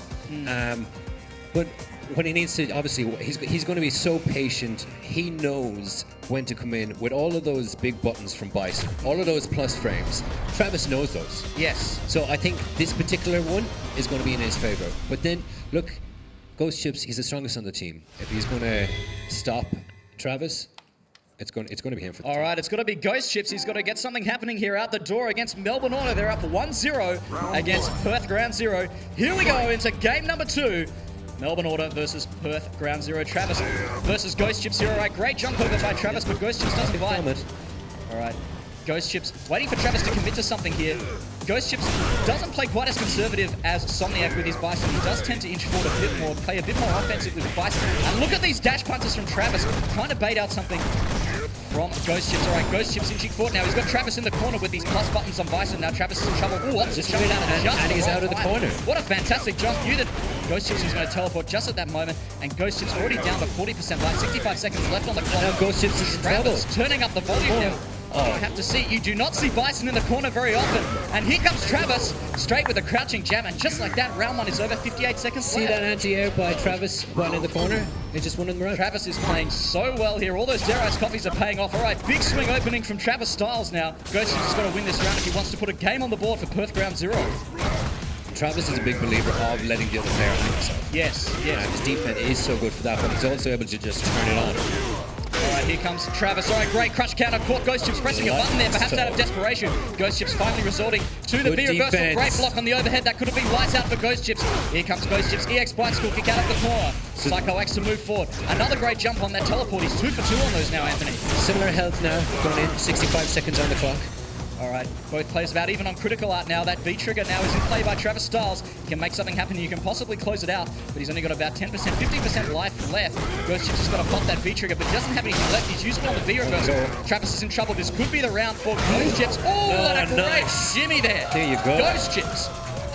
Taking it back. Just a beautiful shimmy there, just out of range by a pixel for that throw there. And a big jump in there from Travis Styles. Doesn't capitalize. That's a lot of damage left on the table there, Anthony. That cheeky little nod from Ghost Chips, he recognized, okay, I know what I need to do to beat him. So I think this third round is going to be very different. Well, the Ghost Chips, that health is just melting away now. These Here we big go. stuff from What Travis. has he got in the bag? Turn punches, Oh. these V-skills into the grab. All right, great offensive V-skill there now, just to keep Ghost Chips in the corner. Travis blocking hard now against his pop the V-trigger. Here comes the V-trigger. All right. Back into the corner. This is a chance now for Ghost Chips. This V-trigger is very dangerous. Good All right, move, Travis Ghost opting to Chips. just block. Oh, great EX bicycle kick. That's going to hurt. Goes to the other side. Ghost Is Chips. this it? Is that it? That's it. Ghost Chips Phenomenal. puts a game on the board for Perth Round Zero. There you go. Taking out the trash talking. Wow. Travis Styles, all that trash talk today, but Ghost Chips has put a round on the board. A That game on the cheeky board for little Perth nod, Round Alex. Zero. That's right. He knew. He That said, cheeky "Yep, I'm little gonna nod take this." after. Yeah, absolutely. He knew what he had to do, and he did it. He did it. We said that he was going to be massive. Huge boost for the team, anchor versus anchor, and he takes it. This is great for Perth Ground Zero. That's great for Perth Ground Zero. That V-trigger action from Bison, it's so powerful. Let's have a look at the highlights here. This is round number 1. Great neutral jump on the Psycho Axe there from Travis Styles. He really had this first round under control, and you cannot jump back against in the corner against Travis. He will anti-air you every time. Just closes out the first round there with the crouching light punch. Into round number 2, and it looks like Ghost Chips had Travis worked out here, and you can see this brilliant shimmy here at the end where he just moves a pixel out of the throw range of Travis, coming up right about here. And a fantastic closure Super. there from Ghost Chips. And again, really taking it to Travis now in the corner, and he's got the I felt like Travis wasn't anti-airing there like he was in the first round. It was the third round, and he wasn't being that bit gutsy to seal it. And the damage on that V-trigger, and a great hug there from his teammates. Yo, he is over the moon. Very well played by Ghost Chips. It is now 1 game apiece. Melbourne Order versus Perth Ground Zero. Coming up next, we have the bad boy himself, ROF, versus Rups, the guard and protector, the leader of the Armika army outside of Japan. Rups is here, ladies and gentlemen, and he's ready to take out ROF.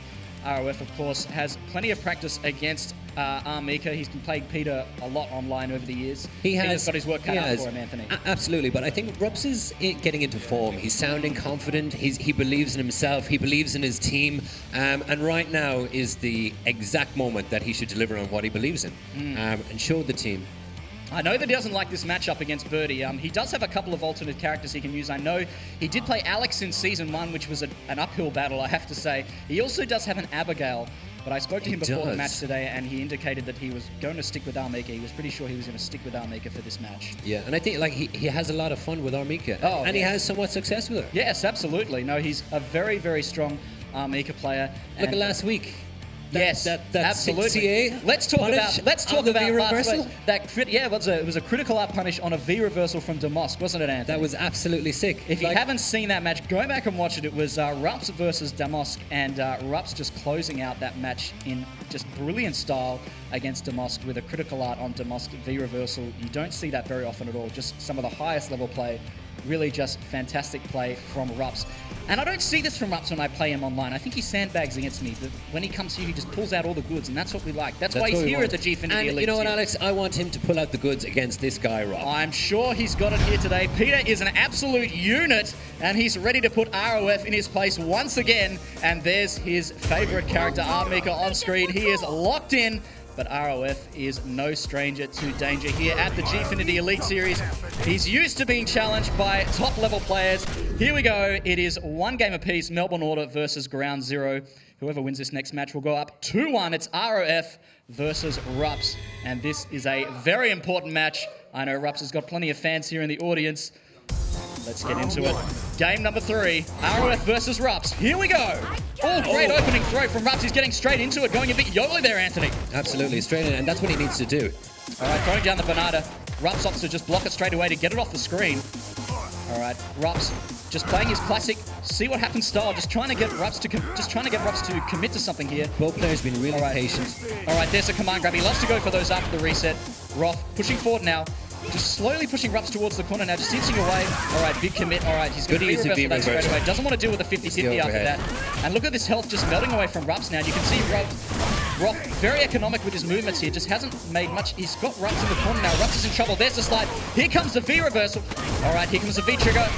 Gets the throw. He's going to need more than that, though, if he wants to take out Rups. Oh, good tech. Very good tech. Great block on the overhit. Rups looking a little bit lost. He goes for the belly flop. Big read, but it's not enough. And Ruff taking out round number 1. Ruff super prepared, super prepared. He's so economical with his movements, just not exerting, only exerting as much force as he needs to, and that health just melted away from Ruffs in game number 1. Ruffs needs to make that V-trigger work here, Anthony. I think we need to rename that V-trigger to Peter time, because that's really where the Peter time starts. But look at that stun Peter building, he's in big trouble, and there's the command grab. This is going to be it. Perfect, and that teabagging. And with a completely straight face, Anthony. My goodness. Disgusting. My goodness. You know, we all talk about Ruff, you know, the villain. Oh, look at that with that donut. Donut in the game and in real life as well. Look, I like it. Finishing out a perfect there, just finishing off Rups, making a statement there for Melbourne Order. Perth Ground Zero going down that game, unfortunately, very quickly, but Rups will be back. Let's have a look at the highlights here in this first game. And Rups just having such a hard time to get in here. Roth just playing very calmly, very cautiously, not committing to anything, really making Rups come to him. Great block by Rups on this overhead, but it just wasn't enough. His normals are too good from Birdie. They're just too strong, Anthony. Absolutely, and he was just standing at that good range, having Mika press a button, and then he just hit him back. Good whiff punishing on him. Once he got him in the corner there, he knew. Oh, and these teabags and the trolling from this man with a completely straight face. And I don't think there's any other man that could do it than ROF.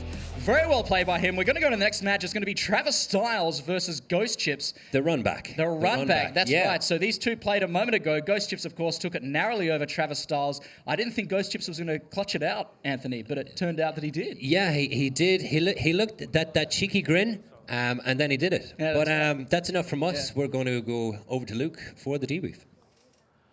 Thanks very much, guys. Let's have a look at the game score. And this is how it's played out so far. As you can see, it was CEO going down to Camzace first.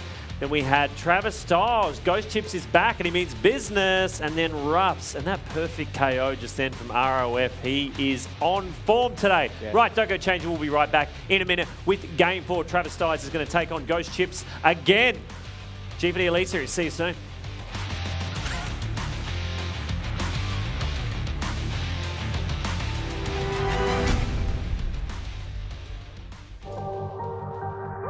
We create machines that make every experience more intense and real.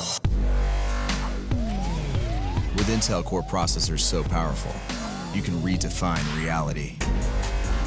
Because the best feature of a gaming machine is the power to make you forget it's there.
Welcome back to Street Fighter V, brought to you by Astro Headsets and Dare Iced Coffee. We are coming to you live from the Hoyts Gfinity Esports Arena here at the beautiful Entertainment Quarter in Sydney. It's a great day out for the whole family. So do yourselves a favour, get on that website, on the internets, grab a ticket to the show and come on down. There's a heap of stuff to do here. Look at those beautiful pictures. Why would you just watch pictures when you could be here live? Hey, right now, let's cross to Ash, who's hanging out in the crowd with rumours of ghosts. Ash, what is that on his face? I think it's a caterpillar. No, I'm kidding. No, it's a lovely moustache. Can you tell me a bit about your moustache rumours of ghosts? Yeah, look, I just forgot to shave this morning and it's just happened now. Yeah, it's that and also Movember. So, doing a charity, raising funds for, men's health and, get behind it. I'll have a link up on my Twitter later, but yeah, look. Yeah, that's an awesome cause. So get behind it, guys. I wanted to ask, Travis just went down to Ghost Chips. Is it great to see? He's beatable. Yeah, look, I respect Travis as a player, but it's so fun to see him lose, right? It's nice. I like watching people fail, is what you're saying. Yeah, pretty much, yeah. So you guys are up against Raw next. They don't have any points on the table at the moment, but does that mean we can count them out? Could they take you guys down? Yeah, probably count them out, yeah. No. Look, they're at the bottom of the leaderboards. If they want those points, they're going to have to earn them, but they're not coming free. Ooh, well, let's see. They might come for you. You've got a target on your back now, mate. All right, I reckon let's get down to business. Let's get some fighting happening. Thank you very much. Casters, it's time to fight. Thanks very much, Ash. The action continues here at the Hoyts Gfinity Esports Arena. Let's get into it. And Ghost Chips taking out Travis Styles there, Anthony. All that trash talk there from Travis. Absolutely, down the Swanee. That's right. That's it, absolutely. Ghost Chips knew. We saw after the second round, he's like, gave that confident nod. He was after beating Travis Styles. Now, this is throwing a spanner in the works for Order. Because if Ghost, it's just the run back, right? Ghost Chips has that knowledge. He's going to feel confident going into this, right? Now, what do you think is going through Travis's head now, Anthony? He's kind of thinking, uh-oh. Did I say too much? Did I speak too soon? Yeah. Absolutely, that's going through his head. And now he feels like maybe he's in trouble. You saw in that third round, he wasn't anti-airing where he was confidently in the first round against Ghost Chips. So I reckon he's just going to brush that off and start afresh. He has to. Otherwise, ground zero, Ghost Chips coming back, and he might tie it up 2-2. Yeah. Very interesting fight so far, Alex. Yeah, all right. I look forward to it. It's going to get into the next match. It's going to be Travis Styles versus Ghost Chips once again. This, of course, is a rematch from our second game here today with Ghost Chips taking it in 2-1 over Travis Styles. Let's see if he can repeat the magic here. Ghost Chips with his trademark Bison against Travis Styles, and Ghost Chips putting Travis in his place earlier this morning. It looks like it's just another day in the office here for Ghost Chips. Of course, the prodigy from New Zealand. Travis has got his game face on. He doesn't look like he wants to drop another game. Here we go. Let's get into it. Opening dash punch from Travis. Great punish there from Ghost Chips. All right, Ghost Chips trying to get some action started with the Psycho Axe here. Travis is just backing off again with some dash punches. Both just testing buttons here. Looks like they are testing buttons. That's right. Oh, great. That could have been a great jump back on Good the air-to-air. bicycle kick there. All right, here comes Ghost Chips playing very conservatively here. Travis just content to sit there and block for the moment. Neither of these players have got anything started at the moment, building a lot of meter. All right, great jump in from Travis, just blocked just in time by Ghost Chips. Ghost Chips now turning up the volume with a Psycho Axe. Here goes plus frames on all of these normals, pushing forward now. Travis Good again use to of the block and V-reverse. just use the Stop V-reverse, that that's pressure. right. Good air-to-air, jump back air-to-air by Ghost Chips. All right, both players about even on life. 57 seconds left on the clock. Ghost Chips has got the lead in meter, but both players have used V-reversal. It doesn't look like they're going to activate V-trigger anytime soon. Big jump in from Travis. Ghost Chips is going to pay for that. Oh, and another one. Is he going to be stunned? All One more stun. Oh, tries to go for the shimmy. Tries to shimmy Ghost Chips back. Travis says, you might have shimmied me in the last game, but I'll try and get it to you again. But Ghost Chips doesn't bite. Ghost Chips on his last leg now. Here comes the V-trigger activation. All right, Ghost Chips is so dangerous now. Oh, they'll be using all his specials, all of his meter here to try and finish off Travis Styles. Travis in What is serious trouble. There's the V-reversal again. Goes for the overhead. I like it. What and a smart Ghost Chips decision. is all over it. And look at that.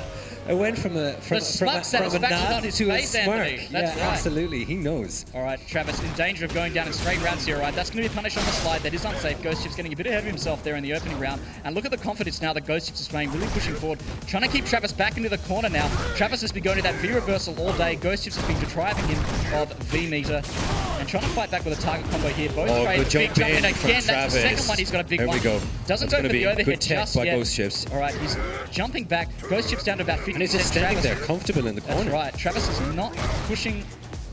All right, both players. Here comes the Psycho Axe. He misses that jump in. All right, pushing forward now with the Psycho Axe. Travis once again finding himself in the corner. Great neutral jump, but doesn't get a follow-up. Travis in trouble now. Their health is melting away. Big Psycho Axe crush counter. This is Ghost Chips' chance here now. He doesn't have enough for the V-trigger just He's yet. got V-trigger now. All right, V-trigger is now in play. Keeps him in the corner. Good use Wakes up with the target combo. This is going to hurt. All right, pushing him all the way to the other side. That's the power. One more. What's it going to be? The overhead yet. That's Oh, it. and that is Takes a it back. clean tie by Travis. In round number 2, they're now 1 round apiece here. Ghost Chips has got to close this out in round number 3, excuse me, if he wants to take it 2-0 over Travis. Very Styles. composed by Travis there to come back. Really, really good composure. And look at this. Oh, I was going to say he's not pressing any buttons that he's blocking, but he's pressing buttons now and he's getting hit. There's the V-reversal again. Travis has already lost about 30% now in the opening 15 seconds of this round. All right, EX dash punches to get out of the corner there. Goes for another big jump, but Ghost Chips doesn't bite. Travis now, 40% down. He's got to make something happen. 77 seconds left on the clock. Ghost Chips has almost got that critical art on deck. He just needs a bit, 2 more thirds of a bar. All right, there's the V-reversal again. Using that V-reversal offensively to try and push Ghost Chips back to the other side of the screen. Ball goes for that anti-air. Doesn't quite hit, but it's not going to matter. Evens up the life. Goes for misses the the overhead. overhead. Gets punished. All right, Ghost Chips now with a chance. Ghost Chips, he's got all the meter in the world. He needs to make something happen now. Almost got the V-trigger on deck. Once he gets that V-trigger on deck, he will become very dangerous. Uh-oh. All right. No activation from Travis, of course, because he used that V-reversal earlier in the round. Travis, great neutral jump. He's going to tank out. It's not going to be enough here. Ghost Chips, he's going to block. And he's got V-trigger on deck. Is this it? Is this going to be it? Is this going to be it? This could be it. Is that going to be enough? It looks like it's going to close. Travis Is it going to kill? No, it's not enough. Not enough. Alex, it's not enough. It's not enough. Oh, and he gets it for the shimmy.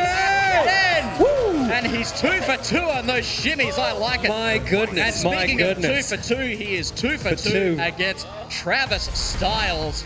And I tell you what, Melbourne Order are getting put in their place today, Anthony. All of a sudden, it's 2-2. We said it after the first one. Ghost Chips, he knew. He knew that he was going to do it, that confidence, and then it started even breathing even more. Travis in trouble, didn't go down without a fight, came back, won that second round, but then on the third round, Ghost Chips was just that step ahead. That's and right. he got him on that shimmy again, mid-screen shimmy. I have to say, Anthony, I think this is the best I've seen Ghost Chips play at the Gfinity Elite Series. He's just playing so well. He's got all the right openings and really making everything count with his V-trigger activations. Let's have a look at the highlights here in round number 1, 28 seconds left, and you can see here, Travis desperately trying to get out of the corner, but a fantastic EX set stop, and just brilliantly timed to take advantage of that overhead from Travis. And you can see Travis fighting out really hard in the corner here, using that V-trigger to its full potential.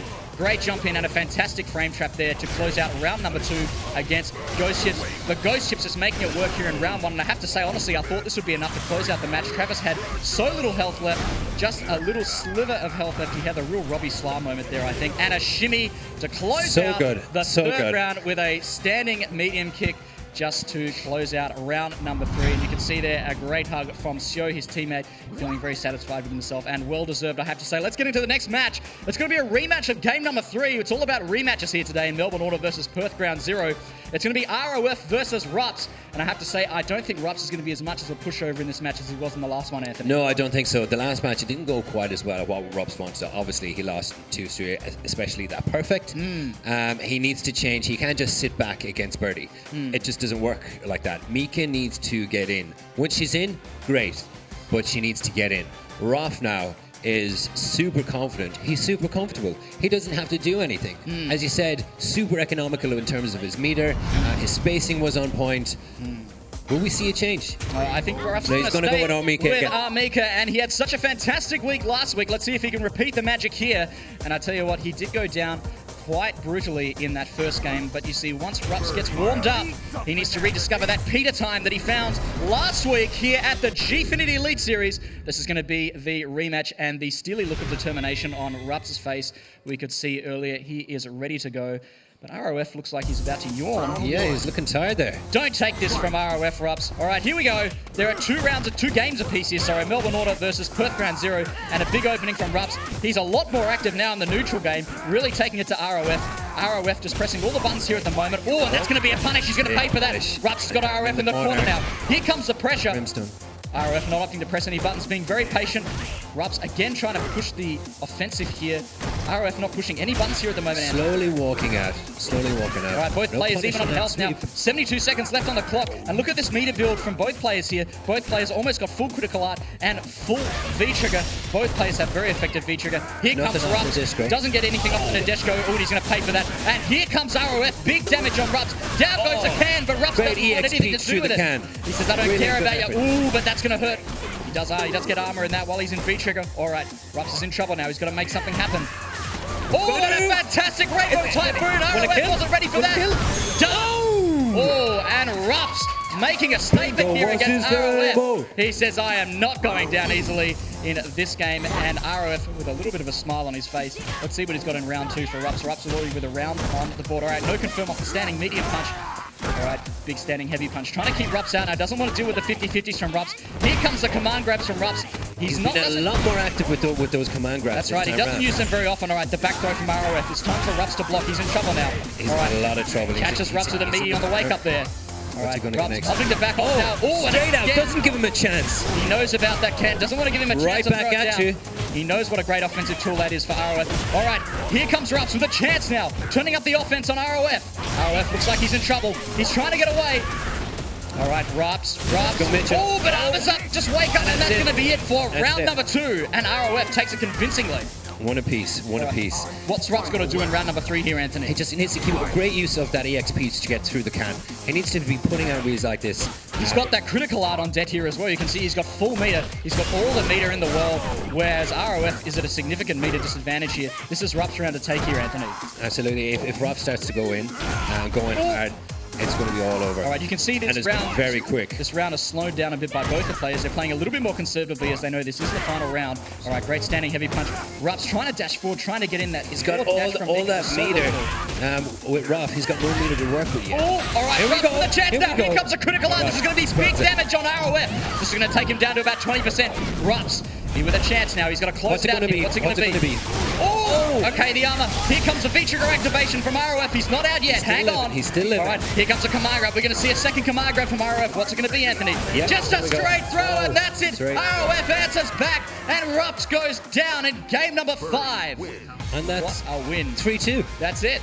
That's it. So 3-2, Melbourne Order are up 3-2 over Perth Ground Zero, and ROF proving that he's not taking any rubbish today here from Rups. But I have to say, Rups playing significantly better in that second game, Anthony. A lot better. He was able to get in a lot easier this time around. The spacing was completely different. He was using a lot more command grabs as well, and I think that played into it. Roth wasn't ready for those, but whenever there was that bit of pressure from Rups, Ruff would EX Bullhorn out of it.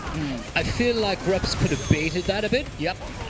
There was that opportunity twice. All right. And that he could have used his experience to bait that a bit, because Ruff does that. When he's in trouble, when there's pressure on, he just does it. That's right, and he just closes out round number 2 here. Rups finishing out round number 1 with his trademark EX Rainbow Typhoon. He loves to finish out rounds with those. Here comes a critical art and a significant life lead this one gave him here. It looks like this was Rups' round to take, but again, ROF just waking up with that EX Bullhead. He's got that armor straight into the activation, and that is big damage on Rups. And Rups finding himself here in the corner. You do not want to be in the corner against ROF. He's going to mix you up with those command grabs and the regular throws, as you can see there, and Rups going down. But I have to say, a much better game from Rups, but it wasn't enough to take out the Titan that is ROF of Melbourne Order. They are up 3-2. Donuts, Alex. All the donuts, that's right, and they're up 3-2 over Perth Ground Zero here today. You can see ROF smiling. He's very happy with himself this week. He likes it when he wins.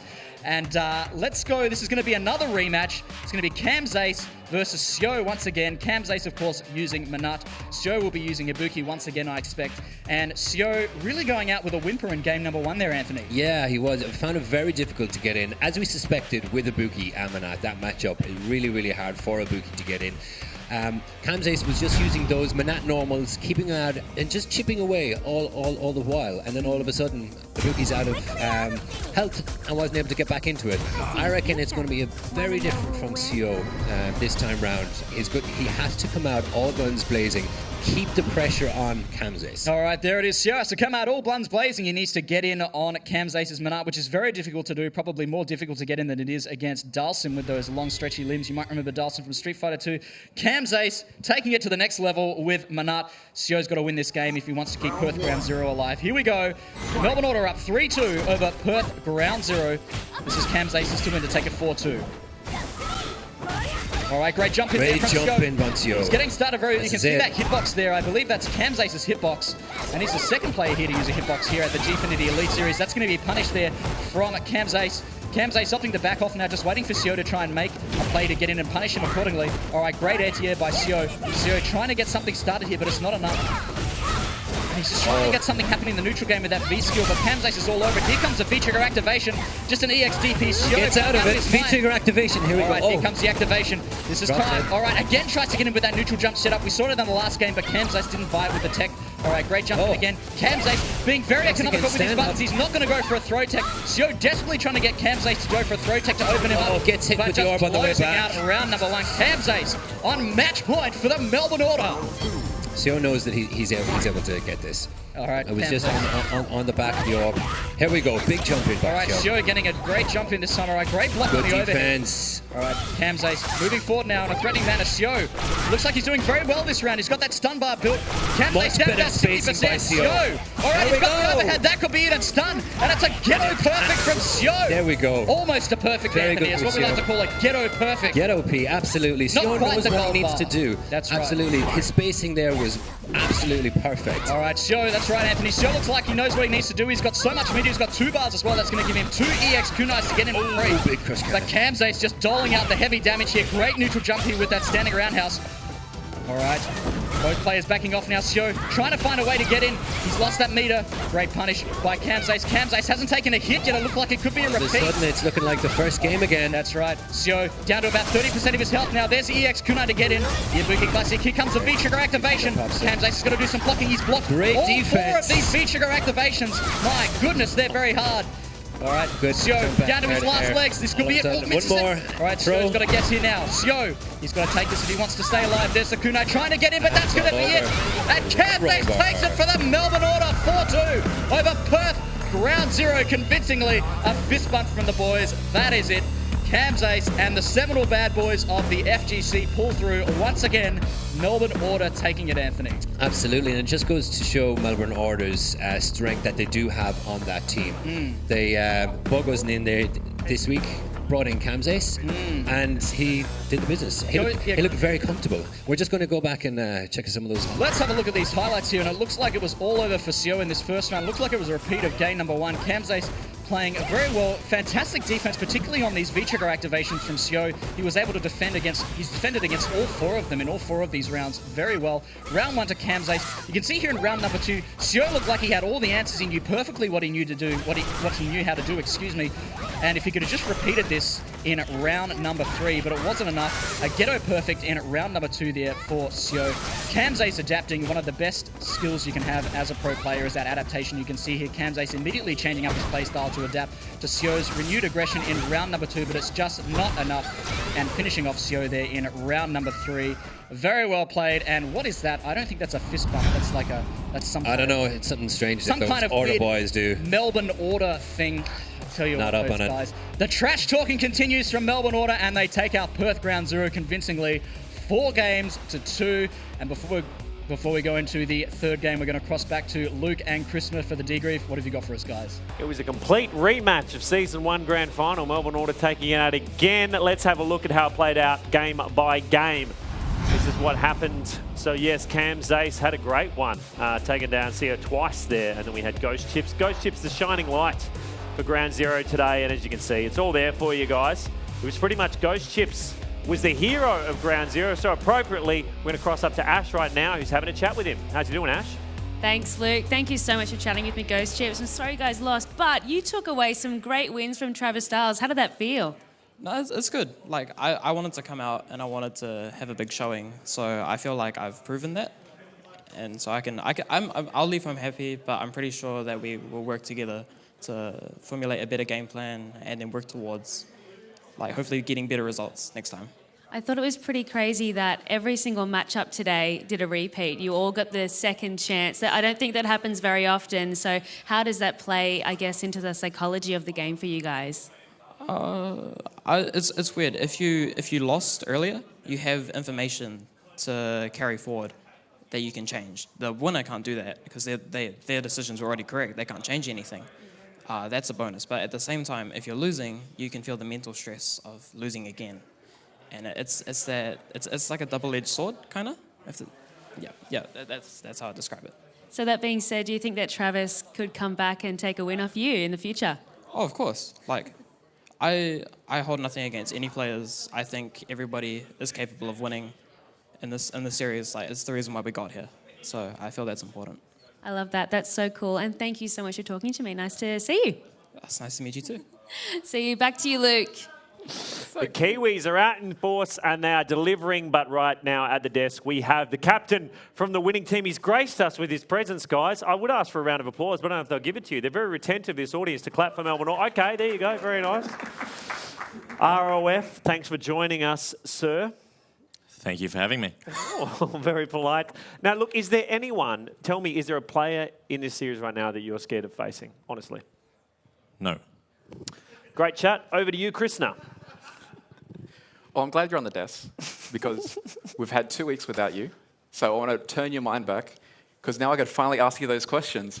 Great, let's hear it. All right. So how did that go that first time when you versed Damos, when you came back, and you were really cocky? I'm going to say cocky. Am I allowed to say cocky? Okay, we'll go with that. How did that feel going down to Damos? You thought was an inferior player, I'm pretty sure. I don't think anybody is inferior. There's a sort of a reasoning as to why I lost to Damos, but I'm not going to say why, just to make the, we'll just leave it like that. Yeah. Okay, you also lost another game last week, so I'd like to ask you about that game as well. Yeah, that one I played like really absolute trash, to be honest. I did not play well, so I had that one in the bag, and although I was playing pretty bad, I was winning, so didn't really take my I guess, my peak performance to the next step, and I didn't clutch it out, and unfortunately I lost. But yeah, that's what happens. Gfinity, first one. Something happened. Krista's become like a 60 Minutes journalist over here. This isn't very fun because I was expecting. It's going in hard hitting. You're going in hard hitting. There's tension at the desk. These I'm not questions used are to it. these questions are easy. They're not even difficult. All right, guys, just keep it nice. Well, It's I'm my actually house. glad It's that my you're here. house. Hey, let's get into analysis, Chris. Now let's talk about that match and how it played out. Talk me through what rounds you want to talk about. Well, we're going to talk about specifically Ghost Chips and the Ghost Chips vs Travis game. It was a really important match, I think, for the series overall. And it was interesting that Ghost Chips was able to take it in the end. Great use of trigger here. And I actually just wanted to know what happened in this moment here, because I saw a moment where he did that axe kick to get over the dash punch of Travis. And it worked out really well. And that's how he ended the round. And it was a really interesting mix-up. And I've actually never seen that before. I don't know if you have. I hope that was something that he meant, because I don't think that even works. I think if Travis did EX straight and not EX low, Ghost Chips would have got hit. Ah, so it low profiled underneath the knees. No, I think EX low is slower. Oh, I see. So there's this thing where I think Travis was sort of expecting that Ghost was going to play like Somniac, but every single goddamn time Ghost Chips pressed the 3-frame when he shouldn't.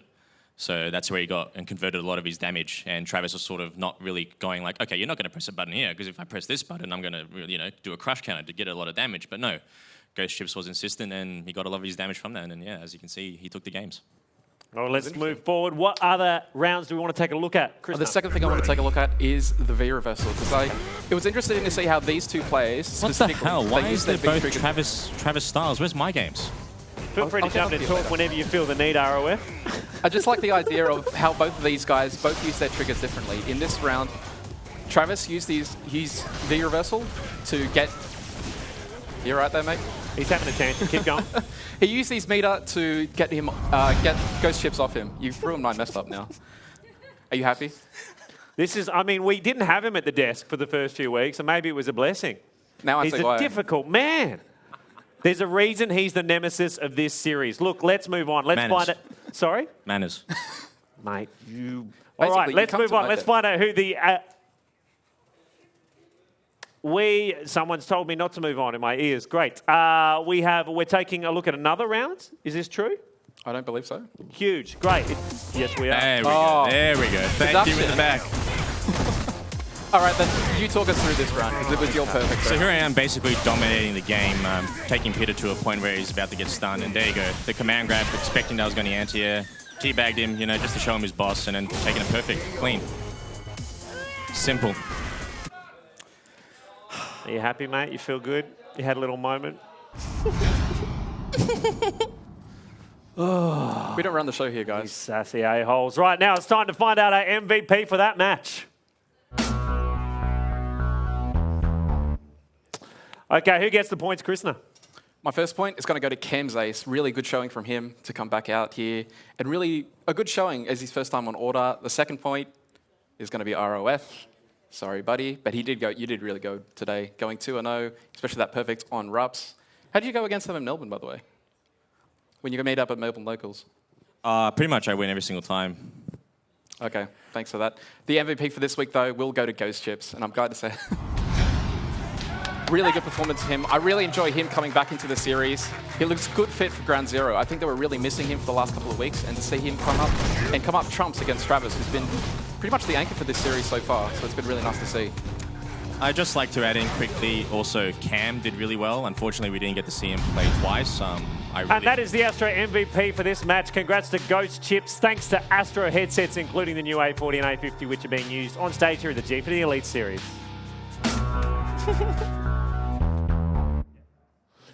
Righto, we have one more match to go. Sydney Roar taking on Melbourne Avant. Let's have a look at the lineups. Mate, you've had your moment. We've got to do the next bit now. Calm down. So, Roar are missing their captain, Waz, and in his place we have Kadzo, Damos, and Fangreer. Talk me through that lineup, Krishna. It's an interesting one, being without Waz for this time. I'm a little worried for how Kadzo's going to go, because I think the three people he's going to verse against in Avant, all of them are really, really experienced against his style of play in his character. So it's going to be really difficult for him to compete this week. All right, well, Melbourne Avant, who are undefeated so far this season, coming with an unchanged side of Space Ghost, a Wild Llama, and of course, Mr. Gfinity himself. Rumours of Ghosts. Are you confident in this lineup? I'm very confident in this lineup. They're looking more fantastic from week to week. I'm really enjoying how each of them are going so far, each of them bringing up their game just a little bit further. And I hope that carries over into the semi-finals, because that's probably the worst part of their last season, was they went really well in the regular season. When it came to the playoffs, they kind of faltered a little bit. So now this lineup now, I'm kind of interested to see how they're going to progress to the end of the season and then finally into playoffs, because I think they're pretty much guaranteed their spot now. Well, right, you can follow all things Gfinity on Gfinity AU, including broadcast times for CSGO, Rocket League, and Street Fighter. There's plenty of stuff on our socials, so go check them out. Now, remember, you could be the lucky winner of the all-new Alienware M15 gaming laptop. It is the thinnest and lightest one they have ever produced. Just hop on the website, gfinityesports.com.au to get all the info. Right now, it's time to get in our final matchup. Street Fighter 5, Week 3. Things are heating up here. Let's get this team out here. Please go absolutely nuts for Sydney Raw! Microphone. Absolutely need microphone. Oh, Cats out. Damosk and Fangria. And taking them on is Melbourne Avant. Make some noise, guys. Come on, it's Space Ghost, a Wild Llama, and Rumours of Ghosts. Fangria, look, going up against these guys, you know, this is a big thing. You're taking on Mr. Gfinity himself. You feeling confident? Always feeling confident, but whether I perform confidently is a whole other issue entirely. Have you recently shampooed? I always shampoo. It's like an apple scent or something. Is it? Oh, it's beautiful, isn't it? It's really nice, man. It's delicious. It looks It's my beautiful favourite. as well. Thank you. Speaking of looking beautiful, I take it all back. It was the distance. I couldn't tell how nice the moustache was. It's great, man. It's great, right? It feels right. No, it doesn't actually. It feels weird. It feels very much so. How do you feel? You feel confident going up against this side? Yeah, no, we're feeling. You just had to take a look yeah, to make sure? I'm like, oh, yeah, that's the team, right? Yeah. All right, well, let's have a look at the matchups. This is how it's going to play out. They're on the screen behind you, fellas. Let's have a look. This is matchup number 1. Kadzau's taking on Space Ghost. Following up matchup number 2, we have Fangria taking on Rumours of Ghost. Let's have a chat about this. I mean, this is big, right, Fangria? Can you take down Mr. Gfinity? Look, I hope he's improved his diet because he's getting a whole lot of ham. Oh, I don't really entirely understand that. Let's go on to matchup 3. Damosk taking on a Wild Llama. Matchup number 4 is Damosk and Rumours of Ghosts again. Matchup number 5, Kadzau and a Wild Llama. And of course, if we get that matchup number 6, Fangria versus Space Ghost. Finally rounding out matchup number 7, Damosk taking on Rumours of Ghosts. Get out of here, fellas. Final matchup of the day. Don't go anywhere. Raw and Avant up next. See you soon. Coming up, Sydney Raw tackle Melbourne Avant. I have a bit more confidence, I think, going up against Avant than I think most people would think. I think it'll be closer than people expect, but it's definitely going to be very hard. I guess they are kind of considered to be one of the weaker teams in the league, but that doesn't mean they're kind of free by any sense. They're all strong players. Street Fighter 5, brought to you by Dare Iced Coffee and Astro Headsets.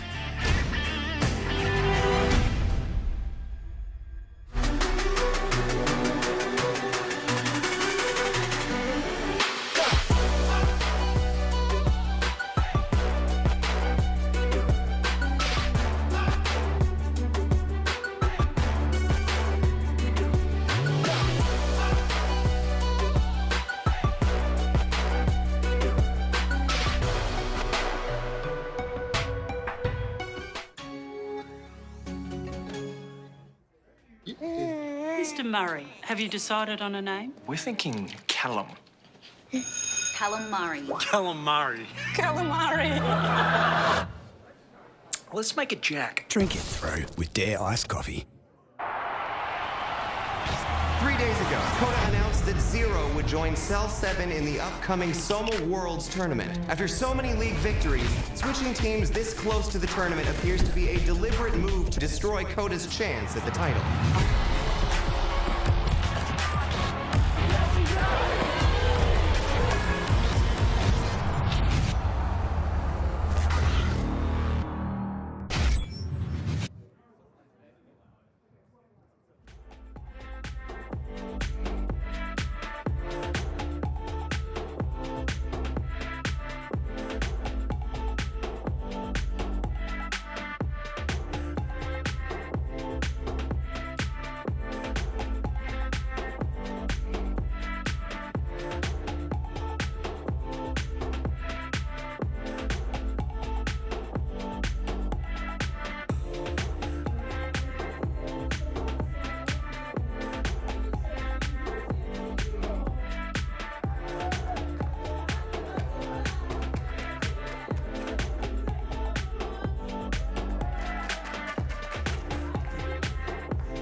Welcome back to the Gfinity Elite Series Street Fighter 5 edition. Now, last week, the Sydney Raw's Fangria played his first Gfinity match against Perth GZ. Unfortunately for him, he came up against a red-hot Statics and was beaten in both games. Was it daunting? Too right it was.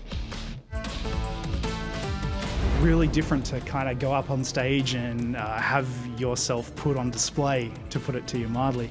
Normally playing from the comfort of your own home or just with your friends, that's fine, but when you know Twitch is watching and everyone in the crowd is watching, it really affects your playstyle too. Like, I definitely felt like my playstyle suffered. I was way more conservative than I normally am. Normally I'm more confident and aggressive, but yeah, I felt the pressure, and it just really changed and altered my playstyle in a negative way. So I really got to kind of work on those nerves. I think maybe if I stream some more and get used to it, that could help. But talk about nerve-wracking. Having played once definitely helps a lot. I was still feeling nerves when I played the actual game, but the longer I was up on stage, I felt a bit better. I started interacting with the crowd and having more fun with it, I suppose. It's first to one, it's so volatile, so even if I would normally beat these players online or even at tournaments, I can't feel too bad. Just got to have fun, roll with it, and do my best. Yeah, he's got a great attitude, but is that enough to take down Rumours a Ghost? Well, it's sweet to see him, because he's a very emotional player, and I think all of us get that about that sometimes. I feel like I do, especially when I play in tournament. And you did kind of see it on stage there when you were looking for it, and I don't think he can afford to do that when he versus Rumours this time around. Rumours is not going to let it easy on him. He's just going to lean in, and he hopes nothing pushes back, basically. Okay, well, we'll see. Final match of the day. We're going to see how it plays out right now. It's time to throw it to Alex and Anthony. It's time to fight. Gfinity Elite Series here at the Esports Heights Arena. So coming up, we have Sydney Roar against Avant Gaming. But first, we're going to get back into that drop code that we do, Alex. So your time to reward, if you're sticking around and watching Street Fighter, jump on gfinity.incendloyalty.com and use the drop code GPOPOFF to earn some sweet, sweet quiche. You've only got a limited amount of time, so jump on it now, and remember, you won't miss any of the action as you can see it live on the rewards website, and each drop code will earn you 5 incents. So, Anthony, Sydney Roar versus Melbourne Avant. What are you thinking? I think this is an uphill battle for Sydney Roar. Personally, I would not like to be Sydney Roar right now. Avant are on form. Space Ghost, his performance in Season 1 wasn't that good. Season 2, he's been phenomenal, absolutely. A Wild Llama with his G in this format, how are you meant to deal with G? He just does things that you don't know what's happening. That's right. And then Rumours, he pulled it out of the bag again last week, I think was in that clutch game. So Roar have a lot of work to do. That's right. And they're playing quite an interesting mix of characters. With Kadzao, you've got Sam, Fangreer with Zeku, and Demosk with his different style of boxer. But first, we have Kadzao and Space Ghost. All right, let's get into it. Kadzao versus Space Ghost. It's gonna be Dustin, versus Guile, and every match is a good match for Guile. This is Kadzao's game to win as Sydney Roar face an uphill battle against Melbourne Avant, who of course have Rumours of Ghost. Mr. Gfinity with the he went in, started Season 2 with an 11-1 record, and of course a Wild Llama who's using G, but right now it's Kadzao versus Space Ghost. Dustin versus Guile. Let's get into it in the first match for these two teams. Sydney Roar versus the Melbourne Avant, and Kadzao's got an uphill battle here against Guile, the behemoth in this game. And of course, Space Ghost having a rocky start with Season 1, but he's been playing so well now as he goes into Season 2 as we head into week number 3. And a great opening Sonic Boom there, but he's going to get punished there from the slide. Great shimmy there, but he hasn't capitalized. Oh, and I love that Nice flash kick off the... yeah. He was ready for that. We've seen him do that before. All right, now he's got Kadzao in the corner now. In the corner. All right, Dustin has a really hard time running out of the corner, but he has that V-reversal to get out of the corner now. Space Ghost opting to back off a little bit now. Just checks him with nice the standard side light switch. punch and completes with a beautiful flash kick there. I like it. And of course, once again, he's got Kadzao in the corner. Kadzao needs to activate that V-trigger. He's got it on deck. He's in needs to get trouble, it Alex. started. He's in a lot of trouble. All right, there it is. We can see it. Okay, it's going to close the Sonic Boom. Tries to get the Sonic. Tries to get the flash kick to knock him out of the air. Kadzao still fighting, but he goes down in round 1. Look, I think you should take some confidence from that, Alex. There's only about 20% life lead. Really, really hard to get in on Guile as Sim. and it just needs to be that little bit more aggressive on it. That's right, and Kadzal just trying to get him with these slides and these teleports, but Space Ghost just checking him with the standing light punch every time. He's on point with those jabs and these great flash kick. He's super ready. And a great crush counter with that great standing heavy punch there. All right, the follow-up. Kadzal looking a little bit confused about how to get into the moment. He's a bit shut down from those jewels, and that's going to convert into a critical blast. This is going to be big damage on Kadzal. All right, Kadzal needs to get something started here. He's in big trouble. There's the flash kick again. And Space Ghost looks like he's been playing for hours. He's so well warmed up. He's got everything. All right, Kadzal getting something started now, and he just checks him with the crouching jabs into the flash kick. All right, Kadzal almost down on his last leg. Space Ghost trying to close it out with an overhead. Kadzal too far away. Kadzal needs to get something, but he just falls on the Sonic Boom, and that's it. Game 1 to Space Ghost for the for Melbourne event. Oh my God, Space Ghost so ready with those flash kicks. He was ready. Amazing. You see him flash kick every single one of those dive kicks. Yeah. He was ready every single time. Really, really prepared. I felt Kadzal was kind of a bit stumped. He didn't know what to do. I mean, he tried the teleport, he tried the dive kicks, but every single time Space Ghost was just ready with the standing jab or the flash kick. Kadzal just didn't have any options to get in. No, none whatsoever. A very one-sided, very confident display, and it really shows. Here we're going to have a look at what happened, Alex. And you'll see here in this first round, you see every time Kadzal tries to do a teleport or a dive kick, you'll see here Space Ghost just ready with that flash kick every single time. Kadzal finding himself in the corner here for most of the first round. Space Ghost waiting for Kadzal to commit to something. There's the Sonic Boom to close out round number 1, and Space Ghost just looked like he had all the answers here in round number 2. Kadzal tried to get something started here, but it was just too little too late, of course. Kadzal and Space Ghost popping off that critical art there early on in the second round to take the early life lead, and just falling on that Sonic Boom to complete a clinical dismemberment of Kadzal in game number 1, and he's looking very happy with himself there, Space Ghost. Absolutely, and I think obviously it's in Guile's favor, right? But Space Ghost, his matchup knowledge of Dalsim was on point there. He knew what he had to do when he needed to do it. That's right. All right, so we got Fangria now versus Rumors of Ghost, and just to say what Fangria was talking about earlier today, the nerves up on stage, it does make it difficult to play. It is a bit, you do play differently when you're on stage. It is playing from playing at home in your living room, but you stick a nice Dare Ice coffee there to play with, but yeah, look, I really relate to what he was saying, and you see that with characters like Space Ghost, who had a bit of trouble there with Season 1, but really found their footing here at the end of Season 1, and certainly here in Season 2, as we just saw.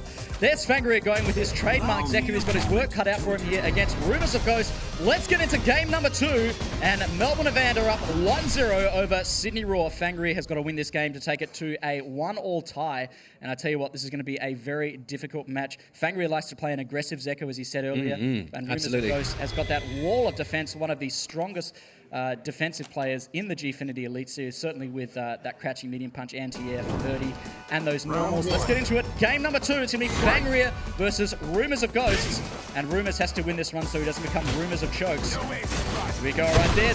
Laid off with the command throw, catching Fangria off. Oh, goes for the second command grab, no respect. I think that nicely done. I think straight with the overhead. All right, here comes Fangria with that aggressive. Great shimmy. Great shimmy. He's almost one more for stun. Oh, okay. I like it. It just gets out of the corner now. He's opting to back off. Fangria trying to work out a way, and okay, that stun meter's gone down already. That's going to be Rumors of Ghost is back in the game, and he's taken the life lead. 72 seconds left on the clock.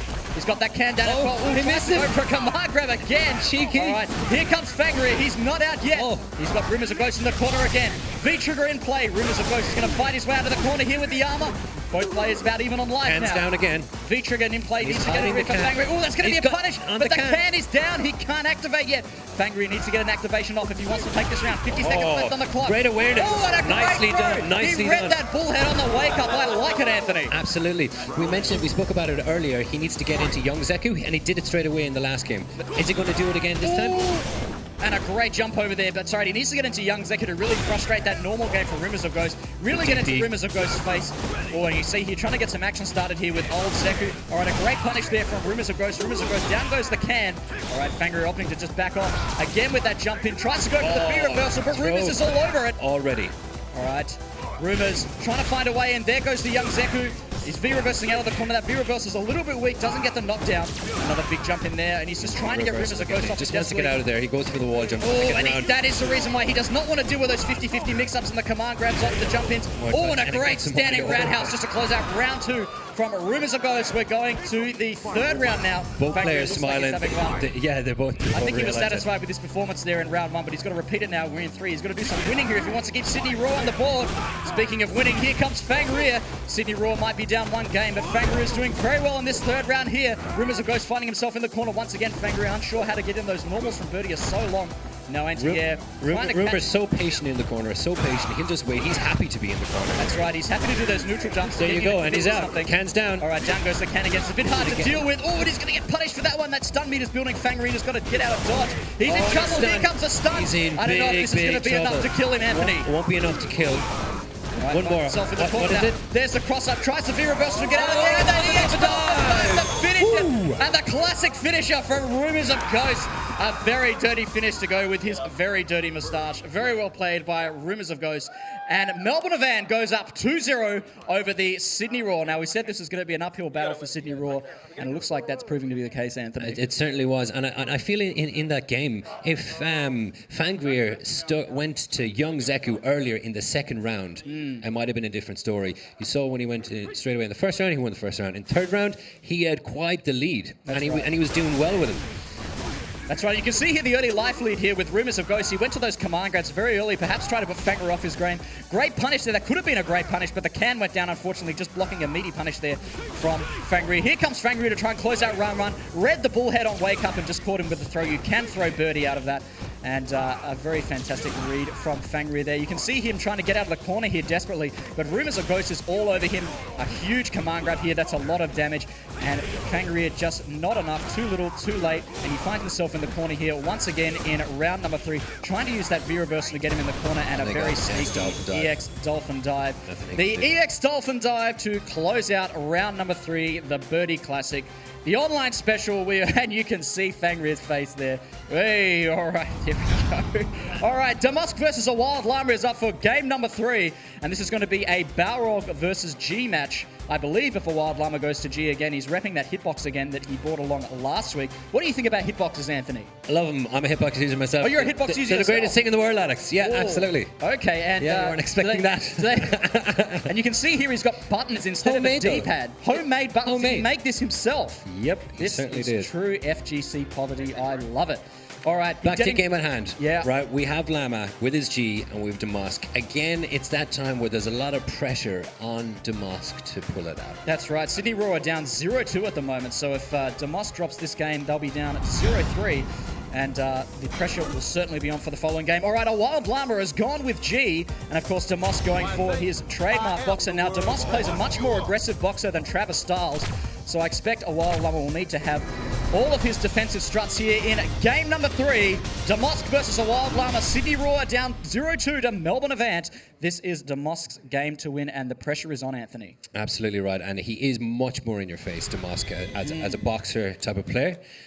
With G, though, he's able to just stand back. All of a sudden, he pops V-trigger. He gets that presidency. Yeah. Right up to level 2, level 3, and then it's all over. You don't know what's going on. Yeah, he needs to stay in a Wild Llama's face. Make sure he doesn't get that G charge going, because once he gets to level 2 or level 3, like you said, he really becomes a difficult character to deal with. He's ripping that DLC costume there. I like it. Let's get into it. Round number 1. Oh, and Damask is straight in there. Both characters going in there straight away. This is a much more kinetic matchup, it seems. Great. Oh, but I was about to say great anti-air. Yeah, didn't get it, unfortunately. What on earth happened there? All right, Damask trying to work out how to get in. A Wild Llama just content to sit there and throw fireballs. That's not punishable, that wheel kick, unfortunately. Great crush counter there from a Wild Llama. He's powering up now with that G-charge. Damask looking a little bit lost in the corner here now. He's going to need to pop that V-trigger. He doesn't quite have that V-trigger. Puts it back in the corner. Oh, and a great now dash. It's his turn. What's he going to do? And those dashes in between normals are so lethal, particularly with Boxer. All right, and that V-trigger is now on deck for Damask. He's got to make something happen. He can pop that V-trigger, and here we go. All right, a V-reversal straight away from a Wild Llama. Doesn't want to deal with it. He's trying to get away from that V-trigger. Just says, get off me. I don't want to. That's right. All right. Oh. And here comes Damask. He's got Wild Llama in the corner. Doesn't have to go for the throw just yet. Read the neutral jump, but unfortunately, it didn't work, and that's round 1 to a Wild Llama. To a Wild Llama. Yeah, super strong there with his performance with G. He was real patient, took his chances when he needed to. Yeah, that's right. Okay, let's see round number 2. Let's see if Damask can get a round Down on the bolt. Oh, and a big opening swim from a Wild Llama. No respect. He's going to put Demos straight in the corner, just like a repeat from round number 1. Trying to get a frame trap here. Big crush counter. Demos is in trouble. Goes straight for the V reversal. I like that, but it's not enough. And a Wild Llama's back in there again. Oh, he's in frame trouble. traps for He's Dave. in trouble. Oh, my goodness. And that's it. We're going to see it perfect. That's it. That's it. I don't know if that's going to be enough. Is it enough? Is it going to be enough, Anthony? I think it's going to scale. Demos has got one more chance after this. He's going to make the right read, otherwise he's going to get perfected here. Great tech. Oh, and it's just a trade, and that is it. Demos goes down in convincing fashion to a Wild Llama, and Melbourne Avant are up 3-0 over the Sydney Roar. It's not looking good for the Sydney Roar, Anthony. No, absolutely not. They're 0-3 now. And the thing is, Demosk is back up again against Rumors now in this next game, and he's just after, from that, I would say, heavy defeat and convincing fashion by Llama. Yeah. Well, look, in game number 4, Demos is going to stay in the hot seat, and he's going to have a lot of pressure on his shoulders. Let's have a look at the highlights here. And game number 1 was just a bit slower here. We can see a Wild Llama trying to get his bearings on Demos, letting Demos get a bit aggressive here in the corner. Great neutral jump to get out of that corner there. Massive damage, and that's going to close out round 1. And you can see a Wild Llama just go ham here in number 2. He's made the right adjustments, confident in his reads, and it looked like he was about to close out Demos here in round number 2. Demos really just getting the crap kicked out of him in the corner, I have to say, Anthony. So absolutely, and as you said, it was big damage scaling. It wasn't able to close it out there, and that's the trade at the end. That's right. It was pretty much all over from that point. And that EX dash punch out of desperation to try and get out of the corner, but it was a trade. It wasn't enough, and Melbourne Avant are now up 3-0 over the Sydney Roar. Demos is going to stay in the hot seat, and he's going to have to fight Mr. Gfinity himself. Rumors of ghosts. But before we get to the match here, we're going to cut across to Luke and Krishna for the debrief. Yeah, Avant absolutely on the warpath. This is exactly how that match has played out so far. As we can see, Space Ghost to Mr. Gfinity himself coming out strong, 2-0. Oh no, I've just given the wrong title. There's too many ghosts, that's the problem. You're now Mr. Gfinity himself. No worries, Xavier. Rumors of ghosts. Mr. Gfinity himself taking down Fangry then, and a Wild Llama on the boutique hitbox. Can they bring it home? We will find out in a sec. But stick around for the rest of this match. And if you'd like to be part of the audience and witness gaming at its absolute best, we'd love to have you. Get on the Hoyts Gfinity website, grab a ticket, and come on down next week and get into it. After the break, we will see if Avant can clutch this out or if Sydney Roar can keep it going. Stick around. This is Gfinity Elite Series Street Fighter 5. See you soon.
We create machines that make every experience more intense and real. With Intel Core processors so powerful, you can redefine reality. Because the best feature of a gaming machine is the power to make you forget it's there.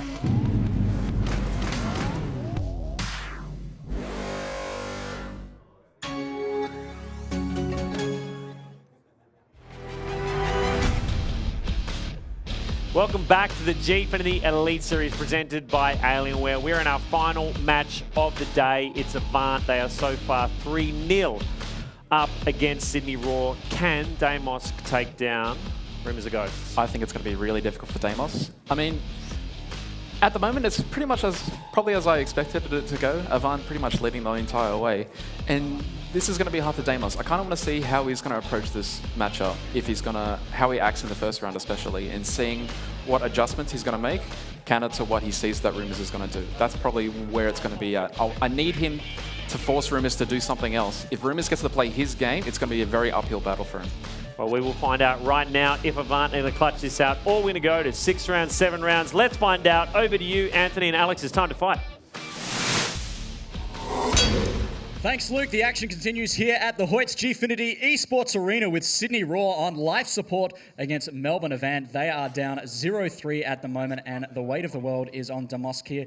He just lost the game to a Wild Llama. He has to take out Mr. Gfinity himself, Rumors of Ghosts. If he wants to keep Sydney Raw alive, he's got to resuscitate his team. Otherwise, they will go down in a straight 4-0, Anthony. That's absolutely right, Alex. No pressure on him. No pressure. No pressure. Also, if you put in the big picture, they've had no points so far on the leaderboard, so it's massive for him. Yes. I wish him the best of luck. I really do. Try and bring it back. I hope he just opens up and gets into his face. That's what he needs to do against it in this matchup. He needs to get in there. He really needs to throw it all to the win. He needs to swing for the fences here if he wants to keep Sydney Raw alive against Melbourne Avant, who so far have been dominating them in very, very convincing fashion. And here comes Damosk with Boxer, ready to take on the man with the newly minted moustache, Rumors of Ghosts. And I tell you what, his work is cut out for him, and we wish him the best of luck, Anthony. All right. Both players trying to work out how to get in at the moment. Rumors of Ghosts is inching forward. No can or banana yet. All right, here comes Damosk, being a little bit more aggressive now with his neutral game, trying to get in around these huge normals from Rumors of Ghost. All right, big jump in from Rumors. Damosk doesn't bite. I like the patience from Damosk right now. Yes, huge patience now from Damosk. He knows this is the last game, potentially. He's got to play very carefully. His entire team's future is riding on this. And Rumors of Ghost is just waiting for Damosk to hang himself. Damosk already down to about 50%. Catches him with a meaty, but doesn't follow up there. Damosk getting pushed back towards the corner now, trying to make something happen. Doesn't have the V-trigger on deck just yet. He's almost there. And a great follow-up there. And doesn't go for the overhead. I thought it was an overhead myself. I thought it was an overhead myself. He loves to go for those overheads. And he's evened up the life deficit here now. Rumors of Ghost just slowly pushing him back towards the corner now. Just coming on in about 50 seconds. He's going to pay heavily for that. All right, this is Damosk's chance. He's got to capitalize on this. He's got a life lead now. 44 seconds left on the clock. Birdie's got his V-trigger. He pops it. So does Damosk. What's going to be the next? All right, Damosk needs to get his V-trigger in play. Slips on the banana. He doesn't want to die with the V-trigger still on deck, but he's going to eat the command grab and round one to Rumors of Ghosts. This is a pivotal moment here, I have to tell you. On that banana, Alex. He slipped on the banana. Again, we were talking about that earlier today. Players got to work out some way to get around that banana from Birdie. It is so legal. All right, Rumors of Ghosts looking to close this out now for Melbourne Avant in 4-0. Damosk trying to keep Sydney Raw on life support. Trying to find a way in. Dodging and weaving now around those normals. Doesn't go for the grab. And Rumors of Ghosts in contention. Just sit there. Great confirm off the standing medium punch. Down goes the can. Damosk dashing forward to just block that can out to get it off the screen as fast as possible. And just moving forward now. Trying to get something, anything on Rumors of Ghosts. But Rumors of Ghosts is just like a wall. Oh, EX stop with that great neutral jump. All right, he's going to follow up with a dash punch after that. A bit of damage, 70 seconds left on the clock. Damosk is going to make something happen. Rumors sniffs out the overhead, but Damosk is in there. All right, Rumors answers back with an EX bullhead. He's thrown down the can. Again, Damosk dashing forward to try and get that can off the screen. This is Damosk's last chance. He's got to make something happen here. Oh my goodness, Damosk. He's jumping back. Got to make something happen here now with that V-trigger. That V-trigger's running out very, very fast, Anthony. And a bullhead, and that is it. And Rumors of Ghost puts down Sydney Raw 4-0 in convincing fashion. That is it. They go down in defeat. 0-4. What a match. I have to tell you what, that was a complete stomping, Anthony. It certainly was. It was one-way traffic, Alex. Terrible. Unfortunately. Terrible. And look at them there, asleep. They're asleep. They did it with their eyes closed, I think, is the message hate to that say they're it, Anthony. trying to get I hate across. to say it, but Sydney Raw just not rising to the occasion today, unfortunately. Just getting stomped completely. And look, I tell you what, it was a very, very strong lineup by Melbourne Avant. They've got Space Ghost, they've got Rumors, they've got a Wild Llama. A very, very strong team that would do very well against any one team playing here at the Gfinity Elite Series. Let's have a look at this replay here. And you can see here, Damosk, like he had something started here in round number 1, but then Rumors of Ghost turning up the pressure here Just in dashed the first round. too finishing eager off to with get a out command and grab. dashed That's into right. that banana. That's right, and here we go, just sniffing out that overhead that could have been the round almost for Damosk. He loves to capitalize off those overheads. Here comes Rumors of Ghost with a great... Wait for the can, Alex. Wait for the can. Waiting for the can. And just throwing out Damosk off his timing there with his V-trigger. This V-trigger's running out, and he just can't get anything started. Rumors of Ghost just throwing out those normals and just finishing it off with the brilliant bullhead. As soon as he saw the dash punch, he was ready for that back in Street Fighter 2. What a play. Fantastic play from everyone there on both teams. wins, but especially for a Melbourne event taking it convincingly over Sydney Raw 4-0. And what a match that was, Anthony, and a disappointing finish for Sydney Raw here. It was a very disappointing finish. But look, when you put it into perspective, Avant, I personally feel that they have what it takes to take it this year for season 2 of Gfinity Elite. Yeah, that's right. And absolutely. Their form is excellent. Each individual player is playing incredibly well. And I'm going to tip them to win it. The whole thing. I tell you what, it's been a fantastic day of Street Fighter V action, particularly from Ghost Chips taking 2 games against Travis Styles. That was a big surprise, don't you? Oh, super, Yeah, absolutely. Potentially, I think on that, bringing him in over from New Zealand, that guy is a huge talent and is amazing for the fighting game community to have people like him at an event like this and perform like he did. It's amazing to watch. He is worth his weight in gold, the prodigy from New Zealand, and we'll see more of him as we continue the Gfinity Elite Series. But right now it's back to Luke and Krishna. What have you got for us, guys? Yeah, it's a huge final match there. Let's have a look at the scores. This is how they played out. 4-0. Bam. They took it home. Space Ghost coming out hard there. Rumors of Ghost, Mr. Gfinity. And then almost all the games, except for that second one, 2-0. Boom. What a home run there. We have him sitting at the desk with us right now. The winning captain, Mr. Gfinity himself, Rumors of Ghosts. Congratulations, dude. Do you think it was the mustache that got you over the line today? Yeah, I think the mustache really pulled it together for us. We were lacking that kind of like symbolic thing just to bring our team together. And I reckon he might win the MVP, the mustache. Yeah, you know what? I think he pulled the hard yards today. Definitely, man. So, definitely. Hey, you must be happy, just before you jump in, Krishna, you must be happy with Space Ghost this season. He's really delivering, yeah? Yeah, look, I said it before the season and during the first games, I think that Space Ghost has been like training. And then you can see like it's paying out.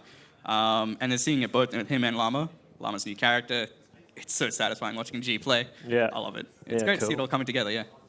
Well, it's interesting because Sydney Raw was the only game you dropped last season. I'm sorry to remind you of that. But it was the only game you lost this season. Now that you've taken it 4-0 this time, can anyone stop you in this series, do you think? I don't think anyone could stop us, but there was no none of the Season 1 Raw players were seen today, I don't think. It's an entirely new Raw. We'll see how they individually perform, outside of this, but... How did you find that game against Fangria, by the way? Because he said at the start he was going to bring the ham, and we're going to check it out in the analysis a little bit in a second. But how did you feel overall with his performance? I think he gets impatient sometimes, and when you just walk at him, you can see he's kind of like tossing at what to do in his own head, and he overthinks it, and then he just doesn't anti-air at all. So I think you'll see that I got some easy jump-ins or like things like that. But he is like rapidly improving as a player, and it's always great to see it, especially in like a niche character like Zeku. It's always fun to see, but he's got a bit to go, I think.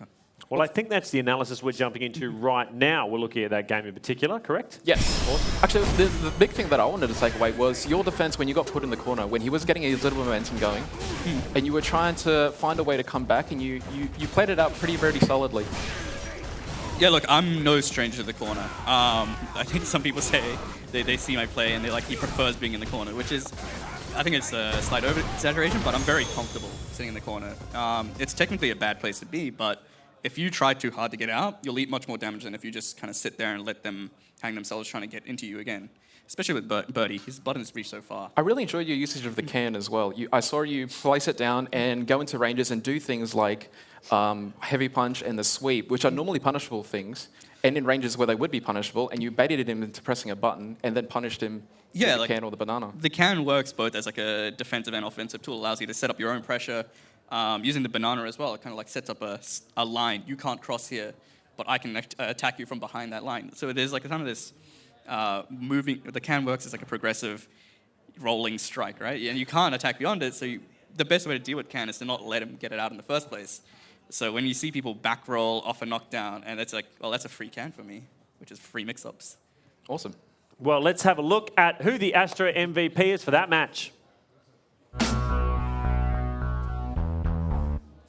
Righto, Krishna, final one of the day. Who gets the points and who's the winner? 1 point I'm going to give to Fangria. I actually really enjoyed his performance. He seemed to bounce back really well from last week's performance. He wasn't as stuttered as he was, and he didn't drop the combos that he know he can do. My second point is going to go to Llama. That was a really impressive performance by him. I really enjoyed how his G is progressing. And I've got a good feeling about where this final one's going. It's going to go to Rumors of Ghost's moustache, actually. Huge. Yeah, let's go. No, it's going to go to you, mate. congratulations. Looking back in form pretty much, and very comfortably taken, especially that game against Damosk as well. Yeah, like I'm very comfortable against playing against Balrogs. Played Travis a ton, and I feel like if I can take his on, like the other Balrogs just feel a bit easier in general. He didn't look like he could get anything started. You were allowed to press. I talked about a little bit in the break how if he allowed you to play your game, which he did, because I saw a lot of the punches, a lot of the crouching light punches that we always get to see often from you. Yeah, like the thing about being an offensive player is that if your offense gets shut down, you're kind of like stuck in neutral, which some people feel unfamiliar with if their normal kind of tactics of overheads and random dashes and stuff don't start working out. So, and that's where I'm comfortable at. Once you get stuck playing the neutral game, that's where I win. So. Well, congratulations, Rumours, and his sweet facial hair. You are the MVP. Yeah, round of applause for Rumours' moustache. Yeah, it's a great moustache. He's the MVP for that match. Thanks to Astro headsets, including the new A40 and A50, which are being used on stage here at the Gfinity Elite Series. All right, let's have a look at the standings after week 3 of competition. This is where all the teams are sitting at for Street Fighter V. It's been a big week of competition, and this is how it looks.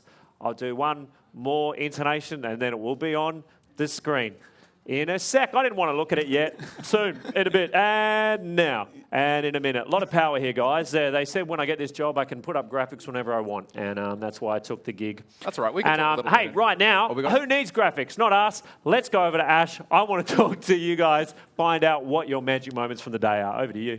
Thanks, Lukey. Look, it was an awesome day all around, don't you think, guys? What were some of the awesome moments that stuck out to you? Look, I have to go back all the way to game number 1, Ash. Robbie Slav versus BK Summer. Yes. Another great showing from Robbie Slav. He came so close, a pixel, the heartbreaker. Yeah. I think he's just building us up to a great finish that he's saving for a few weeks down the track. He's just sandbagging, and then he's just going to... I hope so. He's just going to blow us all away with his stellar Alex play. I know you can do it, Robbie. But he's still smiling as well, which is what I love. I mean, you can see the disappointment in his face, but at the end of the day, he's still smiling and really has that positive energy, which I think is it's great. Yeah, absolutely. For me, the highlight was Ghost Chips. Yes. Absolutely. Him coming back over from the FGC, I would just say he was too mecha. Absolutely. Especially against the anchor, Travis Styles, for Order, but you can't take it away from Order. Roth's performance this week... Yep, was incredible. There's Roth cheering for himself. He's giving you crowd. kisses as well. The only guy cheering is himself.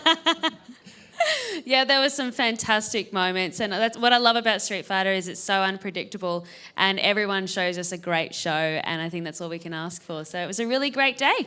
Thank you so much, guys. Luke, are you ready to take it back? Take it back. We love you. Bye. Not at all. Back to you. Absolutely kidding. Always ready. Hey, here are the broadcast times for next week's games. Have a look right there. Check it out. Of course, CSGO on Saturday at 3 p.m. We are back with Rocket League on Sunday at 11 a.m. Of course, that's also on 10 Peach. And then, of course, Street Fighter 5, same time next week. Now, do yourself a favour. Come in and watch the live shows. It's a great day out for all the family. Also, if you don't have a family, you can come. We don't want to bias towards people who just have families. If anything, leave your family behind. Come solo. Hey, if you can't make it, you can still catch all the live action on Twitch, Twitter, and Facebook, and YouTube. So jump on to your favourite delivery device. Ooh, look at us, millennials. So you don't miss any of the Gfinity Elite Series action. Now, don't forget, you could be the winner of an Alienware M15 laptop by just visiting the website, gfinityesports.com.au, where you'll find a ton of ways to enter, all thanks to Alienware and Gfinity Esports Australia, and get a crack at winning that awesome laptop. That was another massive weekend of gaming that we have just finished. It was an absolute ripper across all the games. Thank you so much for joining us. Now, next week, the 2 Melbourne teams, Order and Avant, go head-to-head. Very exciting, especially for Street Fighter, as do the 2 Sydney teams, Raw and Chiefs. Then it's East versus West, with Perth GZ taking on Brisbane Deceptors. So bragging rights are up for the taking next week. But for now, on behalf of my co-host Ashley Wells, the legendary casters, Anthony, thanks for joining us today, and Alex, and of course our expert analyst Krishna, and all the amazing crew and people who come down and the players. Thank you so much for watching. I'm Luke Joseph Ryan. We'll see you same time next week. See you later. Bye-bye.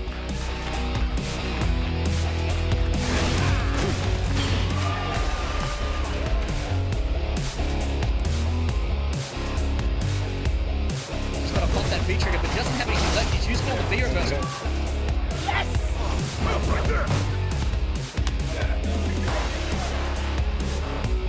Jumping back.